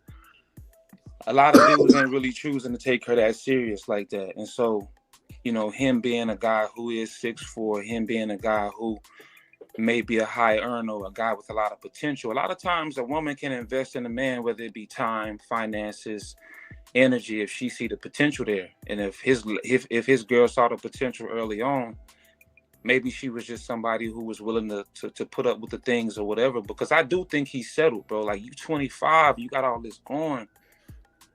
Why you couldn't get the same value a girl with no child? Like, I know what it's like being a single father, and to be honest, women love that shit. Women love it, bro. It's like a badge of honor. They think it's honorable, bro. Like but Jay, there's what happened with is he got red pilled in the middle of his relationship. That's what happened to a lot of men on this place. They get into a relationship with a woman. They start catering to her on the happy wife, happy life type of time. And then by the 3rd year, they become red pill. They're like, oh, shit. And now they can change it because that's what they accustomed the woman to. So that's what happened to him. He established some rules in the beginning. He woke up in the middle of the relationship. He kind of like making the persona that he's the guy. But that's the point. Does your woman know that? No, that's a good point because he even made me. I had to go look up the word exceptional. I'm like, exception. I was like, man, is he talking about exceptionally bad? Like, is that maybe? Am I thinking about it the wrong way? Nah, I agree with you, bro. I agree with you. Because when Jay came up there, when you started pressing on options, because he tried to cover it up where he was just like, you know, he was thinking about the kid, you know, from an unselfish lens. That don't even make no sense because it's like, you know, how, you know, he's putting babies on, you know, they're having more kids and shit. You know, he don't got the money. So it's just like, man, if you really don't have money, I got like a total of 5 kids now. Like, you're not being that selfless because you probably should have had no more. But yeah, and if you leave her, if they just so happen to break up, she's a single mom of 4 now. Yeah. His ego got the better of him because a lot of people gave him a get out of jail free card when they said, you probably didn't have the options, right? You probably wasn't the man at 25, right? And instead of him being humble, it says, yeah, at the time I wasn't this. Oh, no, I was the star football player, star basketball player, field and track and all. And like, damn, bro, you had the opportunity to just solve this shit and say, I wasn't the man back then. I'm the man now. I'm loyal by default. So I'm going to be with this woman because she got me when I was nobody. Nope. I had all the bitch. So that's crazy. What he say? He had 2 cars with $17. I was like, man, he lying like a motherfucker. You ain't got no damn. Them bitches on cinder blocks. You got 2 cars. I was like, man, this motherfucker don't stop lying. Hey, how often y'all do this, man? I'm about to start me up a YouTube channel. How often y'all do this? I'm gonna lock in with y'all. Yeah, so we stream like Saturdays and Sundays, right, on the weekends, and then we stream Tuesday nights. So Tuesday nights is our Toxic Tuesday moments where, you know, it becomes toxic in a good way. And then, like, you know, we have our reaction channels on some Saturdays some Saturdays and Sundays. Just depends on what time of day we do it in a weekend. All right, bet. I'm a lock in. I'm a sub to everybody's channel, man. I'm gonna start me up with YouTube and yeah, man. I'm a lock in. Do your with thing, y'all. Jay. For sure. I'm gonna lock in with y'all. But next time I jump on his live, I'm gonna be a little bit more in tune and You know, like I don't think you get more in tune than you was, man. He just he don't want to face the facts, man. He was muting y'all and stuff, so. The fact is that anytime you try to like place like the accountability on him or trying to hold him accountable, he ain't gonna want to hear it. He claimed he want to smoke, but then when you try to give him a cigarette, he's like passing it around to something else. Well, he don't want nothing. He's like, nope, I don't want to catch the fade. Yeah, I guess smoke, but you don't want the truth. I'll just put it like that, man. Hey, how long y'all gonna be on? We're gonna be on for a minute because we're gonna review Fatty's part, and we also gonna review Fatty's clip that he made because I think Fatty did a good job showing the contradictions, you know, lining it up with the words, man. So we're gonna play it after we view Fatty's section. So we be up here for a minute. I ain't like that, you know, start throwing insults and all that type of shit. I thought that was kind of corny. I just felt like it should have been a good convo. You know, the chat was screaming for Fatty too. Like the whole chat was just trying to get Fatty in there. So yeah, because we reviewed the first part where Fatty was on there. We was pissed. We were like, man, how you gonna be calling my man out of names and he just want to have a conversation? We come from the regular. But Jay, tomorrow is going to go live again. Like, y'all pulling up again? I'm in there with you, Fatty. I'm about to jump in the chat and listen to y'all right now. I'm in there with you tomorrow. But there's the thing, I'm not jumping there as long as I'm not summoned. Because the second time I wasn't jumping there, I'm summoning you. I'm spamming your name in the chat. Jump in there with me tomorrow. Come on. But who summoned you? Beans? Huh? Was it Beans that? No, it was because he does this thing, right? He does the I fucked up Fatty, and then everybody in the comments says no you didn't, and every time somebody that knows me actually refers to me, he says, so why don't you defend Fatty positions? You literally dropped me, muted me, kicked me off the chat, and now you're bringing M just to go ahead and defend my positions, not debate me. Like, we're talking with each other, like. And podcast was like, so why don't podcast? Why don't you defend your brother position? I said no. Podcast said no. If you want to debate him, you go ahead and debate him. But I'd rather not do that shit. But he's not that he's dumb, because he's actually a sharp individual. His ego is just too big, and he's not seasoned. Remember, Jerk, we are his OGs on this place, kind of. This guy looks crazy. But he got here way after us. So he's not like you were talking about the wheel show, right? For how many years have you been doing this? Going in, talk like for a minute, facts. What he's doing is not regular. And those man-to-man shows where men are actually fighting other men, that's actually when you actually get better. He's not debating woman, he's debating other men. He looks great when he's talking with other women, but as soon as you put men on the room that are not dick riders, like he gets a little bit kind of shoot up because he's not used to. So it's just a question of repetition. Hey, Miss Paulie, come over. But Fatty, real quick, let me ask you a question, man, because you know it's funny, man. I remember when we first came into space, and you know, me and Manic was kind of going hard at the red pill, but like you and Ali, you know, y'all pulled us to the side. Was like, hey, man, there's a lot of guys that's having trouble, you know, and you know, we kind of changed our stance because it's like, okay, we see what y'all saying, but do you think like now maybe because I know like the red pill has a lot of truths in it, but do you think like the people that's kind of representing it, there needs to be something done? Like it's a revamp, because when you and him was talking about it, the idea of 50-50 never clicked on our ad until you showed the results. We're like, oh shit, it actually makes sense, because now both people have shit to lose. Both people are invested. Both people, like when we are both building a house, it's very difficult for her to leave because there's some investments. People feel needed. People actually are going to cherish the accomplishment. But when you are throwing much of the weight in one person and the other person just coasting, like it's easy to drop and get another car because you're not driving that shit, right? So I think what we need to unify is this new version of the red pill, because the reality is not what they're saying. Men lead the relationships and women follow. Respectfully, is not like that. That woman is at least 50% of whatever you guys have going on when you guys stand together, right? So I think what we're trying to do is we still are a little bit harsh with women, because again, women changed a lot in the last years, like with Instagram and social media and all that. But at the end of the day, we try to be realistic about it and actually show information that is not, oh, you need to go to the gym and be bigger than everybody. And like that shit is just not true, man. Like that shit is just not true. So it's not that we are against the red pill space or in favor. We are in favor of reality. So I get these new people actually are coming in with facts and with conversations that are more nuanced than the good old man lead, woman follow, feminine submit. Like that shit is just tiresome.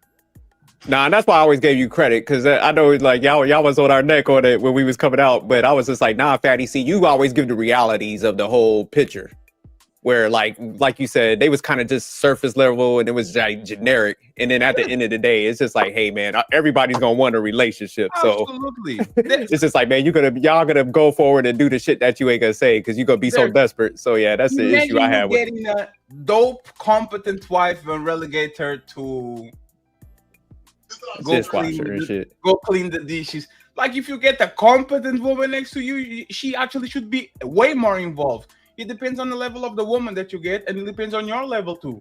A lot of us are not fit to lead. Sorry, we're not. And if we're leading, we need at least a co-pilot. You know, like those rallies where the guy is on the neck. Wait, go left. No.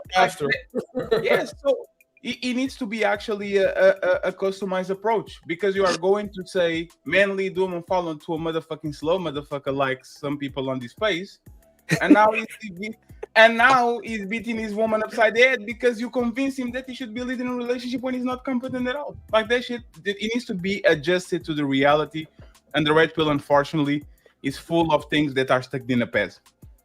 Okay. Nah, I appreciate that. Yeah, let's get to the video mark with Fatty on there. Yeah, and Stan said he has to go. All right, so peace, Stan. Let me make sure I put the video up this time. Shout out to the untouchables in here, man. Yeah, bruh. Shout out to everybody that's representing Team Fatty. We're Team Fatty in this building, so I'm just letting you guys know. And salutes to all the people who's watching us right now live. So get the likes up and make sure you guys subscribe. All right. Let's get the 20 likes. Mm-hmm. Here again, round 2. No audio, Fatty. No audio. Yeah, this time he had my bad. Up. He was Yeah, you good now. So you said to the person before you that you are a thought leader. Is that correct? No, he said that I'm a thought leader. Do you agree with him? I mean, I never considered myself it. I had never even had enough time to think on it. A thought leader? I never had much time to think on those things. Yes. But what's up? Get to your point. Yeah, because you called me low IQ the last time, right? And my question today is a little bit different. Fatty, did you say thought, like as far as like mental thoughts, or thought like, whole? So I was going to do a play on jokes, but then when he said hurry up,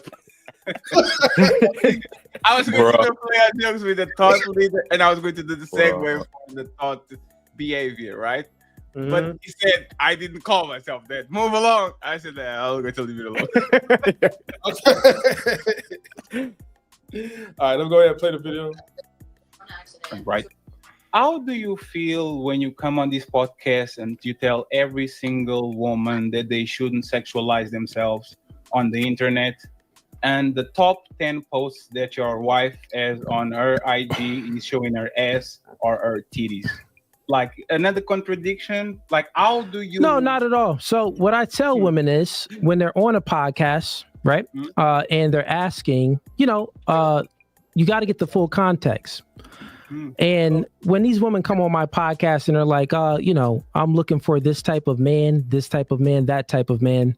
And I want something true in a real relationship. I don't want anything that's just sexual. I want long-term, not short-term. Right. And what I tell these women, I give them a general response, how most men, right, is going to look at it. And I say most men, if you are out there doing some promiscuous activities, they gonna be, they're gonna be looking at you that way too. What you are doing, you are comparing my situation to my chick that she's already in a relationship with me. And me as a man in the relationship that runs the relationship that she follows, right? I allow certain things to be posted or not to be posted, right? That's much different than a single woman not a woman in a relationship, a single woman that's looking to be courted, to get a man and stuff like that, right?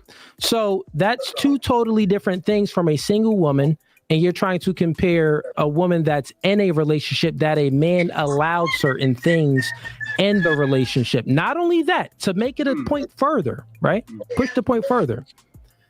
There's always going to be one, you got to think about it. There's different levels of promiscuity. So you spoke about something on my woman's page where she's not showing anything that I wouldn't allow. So everything in there is something that I approve of. Which I don't, ass and her titties, right? Nothing. Nothing is out that I don't deem to be right. Yeah, but got it. No, but fatty. Oh, you're going to go on the monologue for more than no, but fatty. I'm letting you know these are the things that a man, right, approved of. So that's much different than a single woman looking for a man to get approval from. Can I ask you a question? Do you know the difference? It's perfectly fair, and I will pick up what you said and pass you the microphone. Are you okay? Why do you allow your woman to show her ass and her titties on her IG, where the top 10 or 8 videos are her showing her titties or showing her ass? Why you on what social media? What social media, fatty? What social media, fatty? Let me pause real quick. That should sound like an OnlyFans page. That's their TikTok, fatty. He kind of does himself on that part because he said that like he won't allow her to like post something that he won't approve of. But again, like Stan said in the comments, right? She's clapping front and back. No one's definitely allowing that. And Fatty also like try to point that out. And there he go interrupting and being loud and trying to conflate. That's what he's doing. He's trying to. You don't want to take responsibility. Yeah, I seen the TikTok and it's like, damn, what you allowed in at that point? Shit, that's crazy. Anything. Yeah, damn. Allow anything. And it makes him look weak. Go ahead. And somebody has audio on the back. I don't know. Somebody got some audio playing. TV on the back. You guys, please mute, please. All right, go ahead, Lola. What I see is this on that statement right there. When he began to answer Fatty, he told him you have to understand the context. And what he's attempting to do is to say the context is if you have a man, you can go and dress like a thot on social media.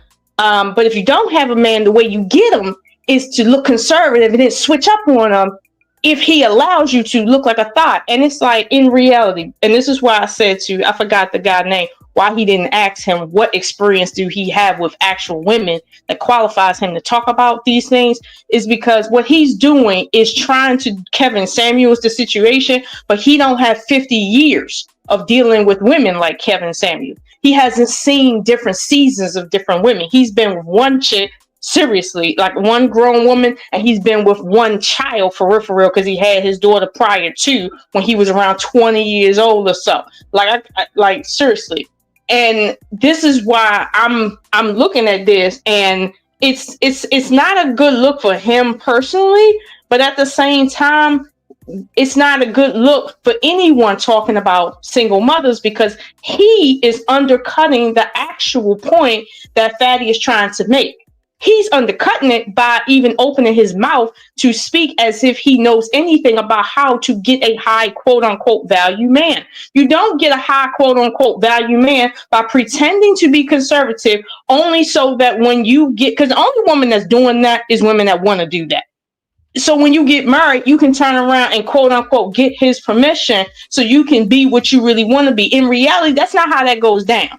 That's the quickest way to be in divorce court, which is why he ain't married to this bitch in the first place. So I mean, I'm just tired of this. Now I'll say this: I get what he's trying to say, which is she don't do nothing that I'm not allowing her to do, so she's okay as far as like our relationship. However, it's really not okay, because at the end of the day, right? She's turned around for other dudes to look at, unless she gay or something. Like, she turned around for other dudes. So again, when he say, I'm the reason why she doing this, it sounds to me like, what's his face name? Keke Palmer's boyfriend or whatever, where we caught him. Yeah, Darius, we caught him about a year before that debacle happened, showing Kiki's ass and telling her to twerk for him while she in a bathroom, and it was some weird situation where he was basically touting the fact that she got asked to twerk, right? And she was in this skimpy outfit, but then when she started looking like that for real outdoors with Usher at, now it's a problem. Like Fatty said, it make you look weak as fuck. Like, seriously, you look weak as fuck trying to defend yourself and that bitch now. You look weak as fuck. And you notice how we not talking about baby mamas no more. We just talking about how contradictory this bitch is, that culture is, the red pill is, this nigga with braids, 6 feet niggas. We ain't even talking about baby mama. We talking about this motherfucker. I'm just saying. Yeah, at this point, he got too many strikes. And that's why I was like, I like the question like Fatty and Jay brought to him, because it's just like, okay, all right, you had the selection. You try to dance around that, as far as why you chose her. You really didn't assign no value. Then, when he was trying to like explain it out, he was like, okay, she came from a 2-parent household, which, doesn't really mean nothing if she's out there, doing what she did. He never really explained like if she was married when she had them kids, if he's trying to say like, hey, she's the exception. It's like, all right, man, are they by the same dude, or did she have was she married and stuff like that? When you're trying to upsell her and stuff, it's like, these are some of the questions he might need to explain. But now, Fatty's bringing the other element, like, okay, she's on like social media, damn near half naked and doing this type of stuff. So how the fuck are you selling the exception at this point? Because this ain't lining up. We could give you maybe one, but it's just like when she got like 3 or 4 bad things, like when you start adding it up, it's just like, and you're talking about you allow this, but you're pressuring every other female, like, oh, you can't do this, you can't do this, you can't do this, but you accept all that. Yeah, that's contradictory as fuck. Yeah, and let me have a photo on my shit like what she got. Y'all gonna look at that shit and be like, Lola, you for the streets. Slow, Mr. Best. Not facts, that, and that's the hypocrisy, because they'll clown you stuff, but it's like they'll end up with the same female. But yeah, like Fatty was pointing out, it was like, man, this ain't masculine at all. It's like, man, shoot, let my wife has some pictures up there. Shit, I'm out that day, man. That's how real it is. But, hey, is there a lot more left on the Fatty on this section before? Yeah, because I want to play the other clip after we get done with that, where Fatty, because Miss Oshu, when you see the clip that Fatty put together, you're gonna see, you're gonna be like, wow. This video, the only thing that this video has that the other doesn't is when he gets triggered, he goes to insults. Like he makes it about me. Why you have a woman? Amber Rose? Oh my God! Like that's yeah. That's what I mean, we should have played like the first round with Fatty and Fugazee or whatever. Yeah, because we viewed that clip the other day, Fatty, when he was like upset and stuff. Play that again, so that way the people have better context. But let's go ahead and finish that. Yeah, pull that one back up, and then we could kind of go back to the first one if we can. So you have TikTok. You talking about Instagram? You gotta pull the video back up. No, like this type of. Yeah, I keep forgetting about that shit. You slacking. I blame Lola again. All right. Yeah, it's Lola's fault. Yeah. Posts like this type of post, for example. You have several ones of them where it's your woman. As a man, yeah, that's totally fine. As a man, as a man in a relationship, he dictates and he allows what he wants his woman to do. That's totally different than a woman doing promiscuous activities. Listen, because you're not understanding. I'm talking about you, not you got it. Got it, Fatty. That's much different. Yeah, Fatty, listen, you're just talking nonsense. Can you distinguish the two? Fatty, you're making something that's the same that's actually different. One, there is a woman. No, Fatty, listen, you're still talking, Fatty. Let me answer your question. Since you don't want to answer. No, you don't got to mute yourself. You're fine, Fatty, right?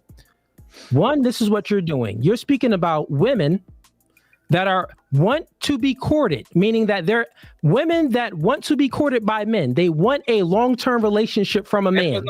No, stop it, Fatty. No, stop it, Fatty. Stop it, Fatty. I understood. Stop it, Fatty. Stop it. They're single is one thing. Is another thing. I already understood that. Answer the question. Okay, like so Fatty, so I already answered that question, Fatty. No, you didn't. Now my question for you is: do you have a woman, Fatty? No. And why don't you have a woman? Because I'd rather be single than cuffing a woman with 2 kids by white Okay, men. so you'd rather be single than having any woman. Now, cuffing a woman with 2 Do you have kids from a options, white man. Fatty? Yes, I'd rather be single. Yes. Do you have options, Fatty? I'd rather be single. No, Fatty. No, Fatty. No, you got to answer my question. No, Do you I have options, Fatty? I really do. I am. Okay, you got options. So, Fatty, look, listen, I answered your question. Why are you running away? Don't go anywhere. No, I'm actually talking with you like a man, right? No, stop talking. I'd rather be single. Let me ask you the question, Fatty. Let me ask you a question. So you don't have a woman. You don't have a woman that you want. Fatty, do you have a woman that you want? I indulge in. Fatty, answer the question. I don't cuff. Why don't you have a woman that you want? I'm not talking about no woman with single baby, no woman with kids. I'm asking you a question. Why don't you have a woman that you want? Sir, I answer the question, Fatty. I'm answering the question. Go ahead. Answering the question. You think that relationships is the end goal for No. everybody? Hey, Fatty, you're not answering the question. You're running away. Why don't you have a woman that you want, Fatty? Because Amber Rose is not available and I want to touch her booty. Okay, you want Amber Rose, the slur that slept with many men? This is what you're talking about, Fatty? You are a contradiction. How are you asking me questions about a woman that I actually have and I control everything that anyone sees? And you're asking me questions, but you would wife up Amber Rose, a woman that Kanye West smashed, a woman that hit pause real quick, M3. Yeah. This is where IQ is so fucking low. Like, we're listening to this dumbass shit. Nobody said about cuffing nobody, but you see how he like to sit and divert the conversation to Fatty and what Fatty doing and who Fatty fucking and who Fatty looking at. Meanwhile, the conversation is his dumb ass and this bitch based on his rhetoric. Why are we talking about Fatty? Like, how the fuck, yo? This is what I'm saying. Like, I'm listening to this dude and I'm getting frustrated with the fact he really think everybody's stupid. So, but this is where I actually lost respect for him because now he proved me that he's a dirty debater. See what I'm saying? He's doing the straw man. He's picking up the one little thing that I said that he mischaracterized and making a whole argument out of that shit. When in reality, everybody heard that I wanted to touch her booty. Nobody says I want to. Yeah, it was a joke. Yeah, that was a clear joke. You was trolling him at this point because you already know, like, you could not really take him seriously. But that was the part where I thought, like, oh, it's like shit, right? Like, I knew I had a feeling he was going to try to find something, right, to use as a weakness to try to use that against Fatty because he didn't like the way how, and I won't even say you came at him because he still came at you like the first time, even when you was respectful and you asked him a specific question that he still didn't want to answer. We never had to play that first clip though. Well, no, because I want to play the one, but I'm just saying, like, if you go back to that, what happened, he had to hang on to something, like you saying, M3. It was almost like the abort, like when a plane is about to crash, you got the ejection button. So he just latched on to what Fatty said, man, because when Fatty showed, like, he brought another dimension to his whole situation when he's like, hey, man, like, okay, we're getting past the whole options, the baby mom thing, but okay, why is she half damn naked? And that caught him off guard. So when Fatty put up the phone and it had the pictures up there, that's what he was like, oh shit. He was like, I gotta get the fuck up out of here. It's hot. My man was up there sweating. So what he did was, when a woman catch you cheating and you turning into, oh my God, how could you go through my phone? I can't trust you anymore. Yeah. That's what he did. He got caught on something big.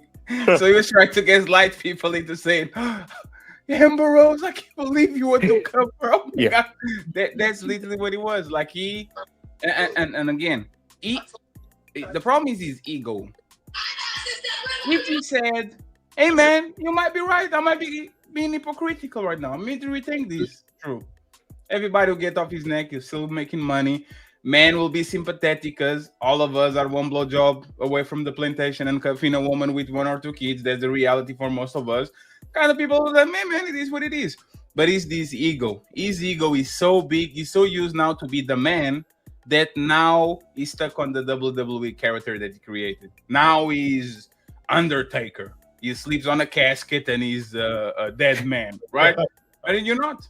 You're just like us. But he doesn't want to be like us because, once again, he talks by the two sides of his mouth. He double talks. Once he's a high value man, or he at least implies a lot, and then he says, "I never said that about me. I'm not that person." Okay, you got it.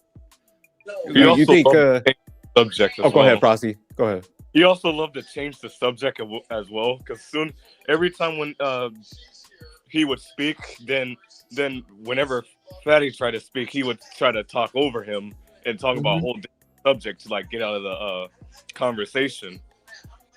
That how good of a debater are you if you can let the person talk? That's actually my question. How good of you brag about being the savvy debater? How good of a debater are you when you don't have the controls and you can click the mute button and drop people? All he has is the button and the I'm going to overtalk you, because on his we are using StreamYard, right? I'm going to restream you because that's the one that he uses. As soon as the host mutes you, there's no one mute there. Oh, okay. Right? So he literally mutes you, and there's nothing you can do. You just have to stay there, let him talk. And the motherfucker was doing that shit all the time. That's why sometimes I'm looking at it like, yeah, okay, that makes sense now. Because I saw when you like would pause and stuff. But M3, can you hit that link? I put it in a private chat. That's the one clip that Fatty put together. Yeah, I got that. You sent that to me earlier. I got it. Yeah. If you, let's go ahead and play that one, because that's where it kind of shows like the hypocrisy. Because I know Lola want to check it out. She's about to flame. So okay, we are at the 2 minute and 33 minute mark. No, you can play the whole thing on this one because it's not that long. Oh, it's a 5-minute video, I think. Yeah, it's not long. Okay. I see the hypocrisy. Yeah, just play the whole thing from the start. Okay, gotcha. From the start to beginning. Yeah. Okay, sure. I'm gonna play it right now. But shout out to Fatty, man, letting us review this clip. Oh, and by the way, there was 3 people that went viral out of this clip. I saw one cat earlier. And they didn't even tag me. I was like, hey, they didn't tag you? No, we'll tag you in there. Look at this guy with 18,000 views with one kid. I was like, damn, let me see if he tagged me. Nope. Okay, welcome back, RJ. No tag you there. I said, damn, this is how people feel, right? Get people go viral out of your clip and they don't even tag you. That's fucked up. Right. Yeah, M3, make sure you tag Fatty. yeah, for sure. I mean, you just put like the @ symbol, right? And then the ad in there. No, M3, okay. you good. I'm just saying, right? And I'm not trying to go. Somebody's audio on the back again. I'm not trying to look for these gotcha moments to go viral, because I think my time will come sooner or later. I think just for the content that I have, once I start to repurpose it for shorts and like pre-recorded videos, the channel will go where it needs to go. The thing is, everybody will feel some type of way if Auburn Preach, for example, reviewed their shit and they didn't tag them, or at least acknowledge that the person did that. But when it comes to the opposite, people are these like it's the jungle. They grab the shit, they review it, no tag, no description, no original video, no nothing. That's kind of fucked up in my opinion. But hey, man, I'm not complaining. It's the law of the jungle. It is what it is. Yeah, no, let me do this right now since I do this on YouTube while we're live. I'm gonna put the tag on right now. Like I told you, M3, there's no need to do it, dude. Just go ahead and do your job. No, my guy, I'm gonna tag you, all right? Because this is not like, one thing is a live review. I get it. Another thing is you making a 7-minute video when 5 of it is my shit playing and I don't get the tag. That's kind of fucked up. Hey, before you play this video, Jade, I saw some people in the comments, man, when you was on Cooley shit. Was that real ice? Was you rocking real jewelry on there? Oh yeah, no, I got a brand. Hold on right quick. Hold on. I'll show you right quick. Just because you asked. They said it was nigga, this ain't QVC. They said it was fake or something. yeah, somebody was asking. I saw in the chat. I was like, this is my little kosher brand. I do music, man. Listen, the only reason I came back. Yeah, I try. I'm a failed local rapper, bro. It ain't nothing crazy. I just came back to say, I was rewatching a clip, and I just want to say to anybody that's watching, bro, they don't got no problem with single moms. When I said it kind of came off crazy to me when I was like, "Yo, you couldn't get nobody better than a girl." Your audio. Oh, good. It's good now. It was muffled. Oh, my bad, my bad. Yeah, it's good now. I was just saying that, like, it kind of came off crazy when I was saying, like, you couldn't get nobody better than a girl with 2 kids. And, yo, me personally, I don't want to say I prefer a woman with children, but I don't have any problem with a woman with children. And that did kind of come off crazy. If anybody in the chat has 2 or 3 children, or if anybody in this call right now has children, Jay ain't got no issue with a woman with children. Me personally, I think it's benefits to, if you find a woman that has a child or 2, I think it's benefits. There are some downsides, but there's some benefits as well. And I just want to come back and clarify that, because it kind of looked crazy. Like, yo, you can't get no girl better than a girl with. It wasn't like that. You know what I'm saying? I don't have no issue with women with kids. You know, so I just wanted to clarify that. No, I got you, but I think you should have a bit more understanding and faith in the audience. This conversation is not really about the authenticity or let's say the top tierness of baby mamas versus non-baby mamas. It's about his hypocrisy. That's what this is about. Everybody that's a parent understands that parent life is for people that can handle this lifestyle, period. If you can't, it ain't for you. And that's not to say who's top tier and who's not. There's a lot of other type of lifestyles that if you ain't ready for, you shouldn't be in. So, this is not to single out, women with children, but this is the topic. A dude talking about women with children. He's with a woman with a children. We trying to figure out what's the exception here. Exactly. Seems like the only exception is the difference in color from what we see him talking to on his podcast. So I don't know. I'm just throwing that out there, but this isn't about nobody saying, well, baby mamas ain't this and ain't that. We know what it really is in the street, but this man's hypocrisy is what really needs to be expounded on. I got you. I just people watching that, and I don't never want a mom to be watching that and be like, damn, what you mean he couldn't get nothing better than?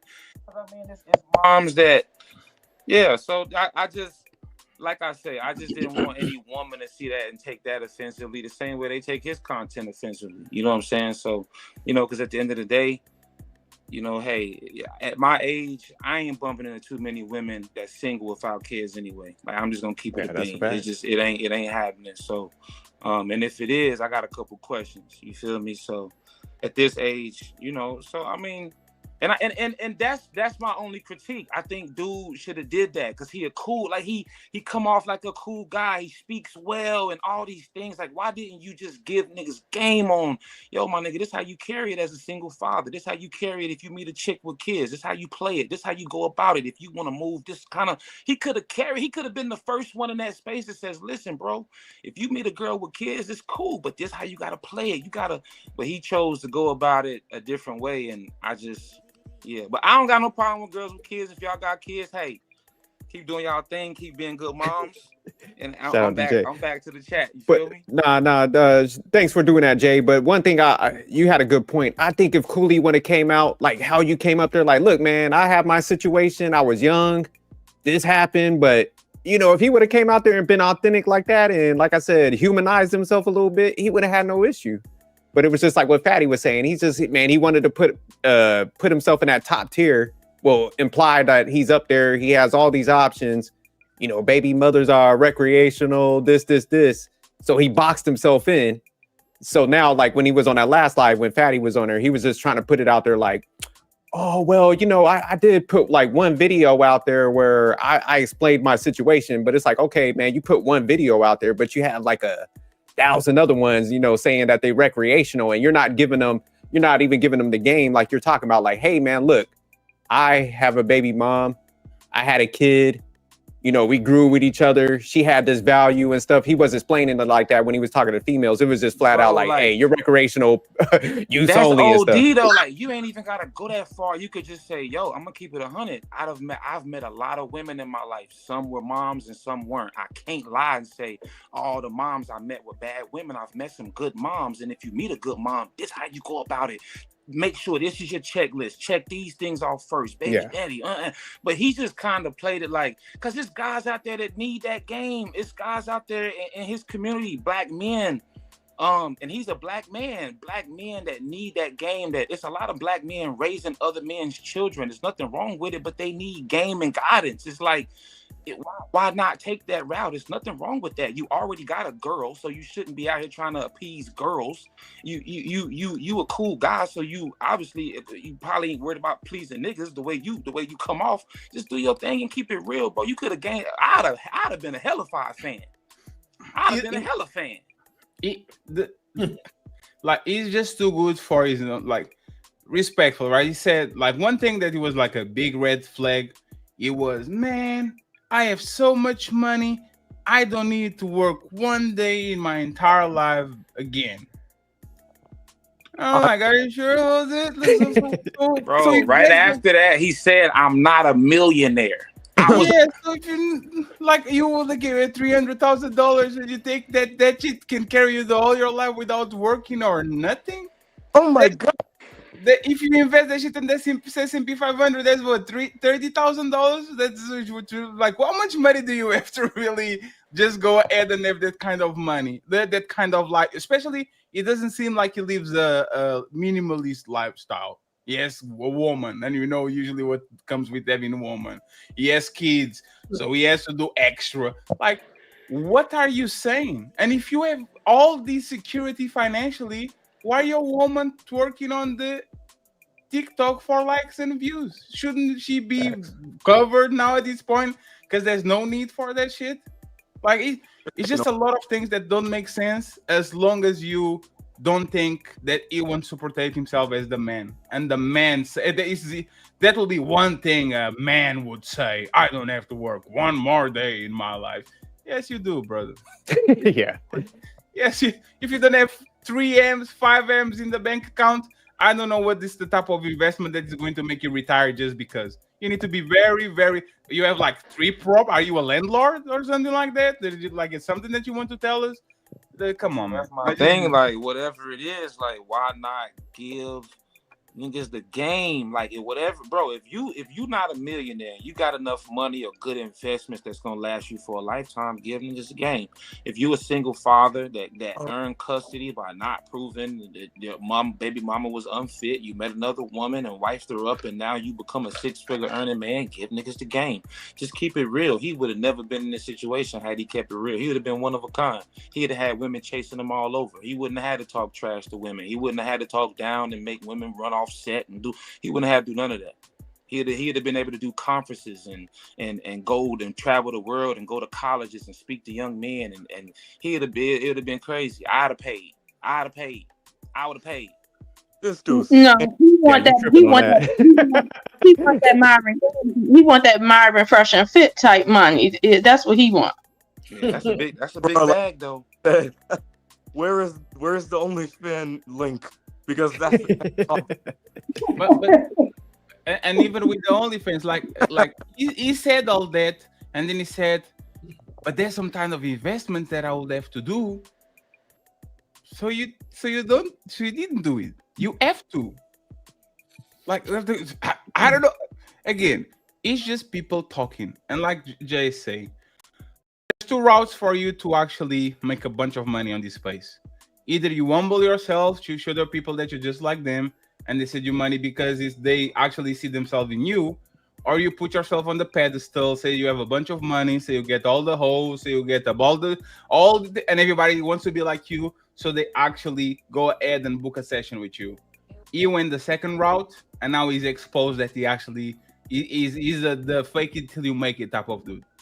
Oh, okay. Now he's compromised. Because if you win he had all the chance to go back to the regular people, says, I'm just a regular guy that is living a regular life. I know better now. Let me give you game. He didn't took the chance. He still wants to be up there with Zeus and Hercules and all these mythical creatures. No, you're not. Sorry. Fatty, does he do like consultations and stuff like that? Is that? Yes, okay. Yes. Now it makes sense. Yeah. And there's the thing, right? I do consultations too, but me is on the technical part because everybody wants to know how do I do the YouTube thing and the graphics and the production, and all that, right? I'm not a coach. I'm an entertainer. I say this all the time, every time. I'm an entertainer. I'm here to make people's lives a little bit easier when they are on the third shift and they need something to watch. That man clearly I am a coach, a life coach, and I teach woman and man to get what they want in relationships. Yeah, You didn't. Yeah, we get Not that. even you got what you wanted. You didn't got what you wanted. Yeah. Like, so I have to pay you to teach me to have a baby mama of 2. That's what I'm going to pay you, $200 to have a conversation so I can end up with a baby mama of 2.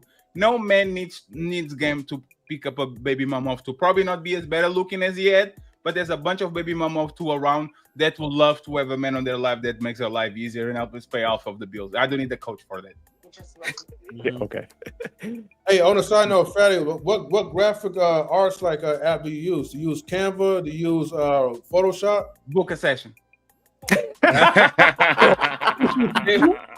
Save your message on the back. I got you, brother. Don't even worry about it. But before we jump into the video, one thing I would say about Fatty, man, that I always liked, and it was the same thing with you, M3. It's just like for anybody that like you know, supported Fatty's like channel and stuff, man, he'll hit you up and he'll be like, look, you know, books, you know, hit me up and let me walk you through some stuff. And he always offered that up. He wasn't like, hey, charge me and stuff, because he recognized like the people that did support him and stuff. And I think that's lacking a lot of times in this space, man, where you guys like recognize that people don't have to give you money, but when they do, man, you do have that appreciation for that. And that's rare, man, because I see these people, they damn near you have to pay to say hi to them motherfuckers. I always did it for free, and for the people that support me, I just need to book sessions now because there's so many people now.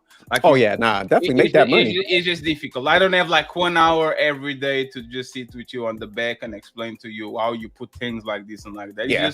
It's just to make sure like there's a entry barrier. But if it's people that was working with me way before I actually got a little bit of visibility, why am I charging you $15 for something I can explain in 20 minutes? Like, that makes no sense. Yeah, but you're showing like technical stuff that could help you out. When you, like you said, when you're talking about some like relationship consultations, you don't got the best results. That's crazy.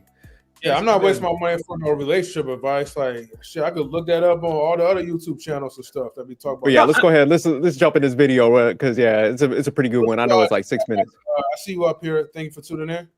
What's up, Jedi Mike? What's up, Jedi? Hey, how you guys doing? Doing all right. Okay. Let's go ahead and play this video. Yeah. Let's jump into it. Oh, we got Fatty in here. Let's bring up Fatty and then we're gonna end it. Okay, Fatty, welcome to No Fugazee Podcast. Welcome back, brother. You here again, round 2. So you said to the person before you that you are a thought leader. Is that correct? No, he said that I'm a thought leader. Do you agree with him? A thought leader? I never had much time to think on those things. Yes, but what's up? Get to your point. Yeah, because you called me low IQ the last time, right? And my question today is a little bit different, right? How do you feel when you come on this podcast and you tell every single woman that they shouldn't sexualize themselves on the internet, and the top 10 posts that your wife has on her IG is showing her ass or her titties? Damn. Damn. Cool. Yeah. Like another contradiction. Like, how do you? No, not at all. So what I tell women is when they're on a podcast, right, and they're asking, you got to get the full context. And when these women come on my podcast and they're like, I'm looking for this type of man, that type of man. And I want something true in a real relationship. I don't want anything that's just sexual. I want long-term, not short-term, right? And what I tell these women, I give them a general response, how most men, right, is going to look at it. As a female, this is a little game for you ladies. One, you just got to understand what men want. We don't want hoes. That's number one thing. Don't be promiscuous at all. Posting thirst traps, we'll hit it, but you're probably not going to wife you up. Other thing is we want a girl to be submissive. If you don't want to follow our lead, it's going to be cool. We'll hit it. We'll be in a relationship for a couple years, maybe, if the poem good, but we're not going to elevate you to wifey level. But wait, there's more. Hang on to your seat, baby, because this one's a screamer. Should a man care about what his woman wears?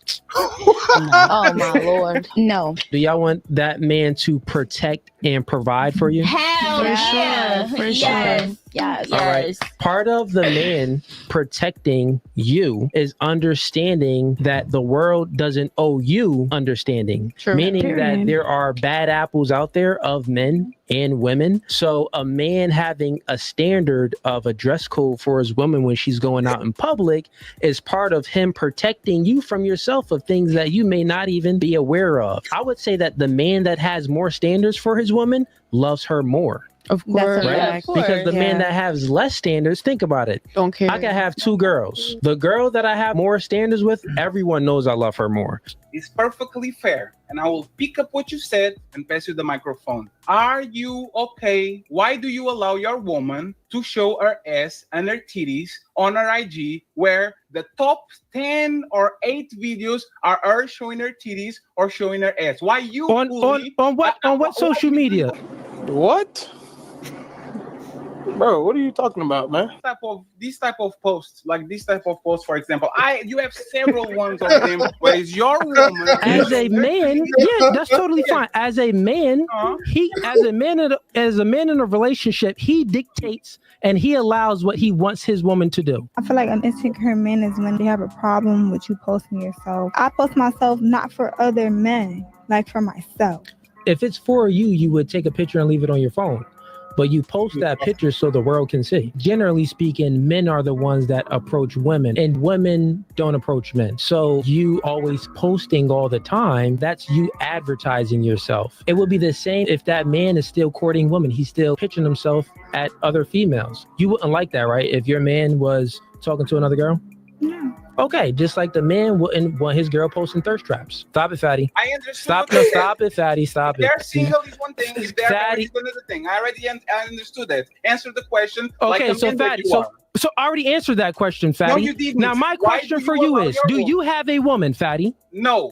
And why don't you have a woman? Because I'd rather be single than cuffing a woman with 2 kids by a white man.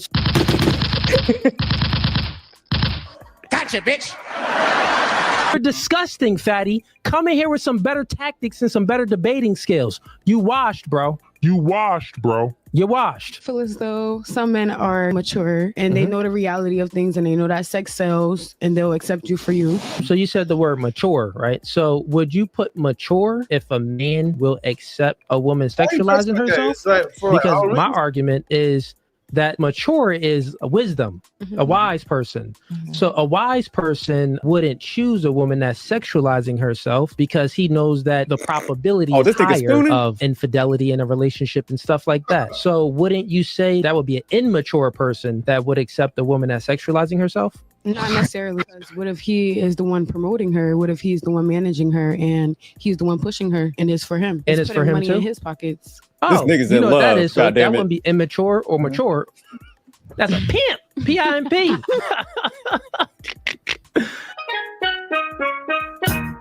I don't know what Oh goddamn. Yeah, that's crazy. It's just a shitty debater. So you're telling me that when the woman is single, posting thirst traps is way worse than when she's with you? That's actually his reflection on you. She has your name now. Your friends know she's yours. Your kids are from her. So you're telling me that she being single and just posting that shit, I would actually value a woman that is single, is posting some type of stuff like that. And she says, now I have a man. I don't need to be advertising myself like that. Let me change. But if she's doing the shit under your watch, doesn't that prove that you are a weak leader or that you don't have control? Or either you don't have control over her or you actually allowing some, like, there's some weak shit. Yeah, no, I agree. He's broke.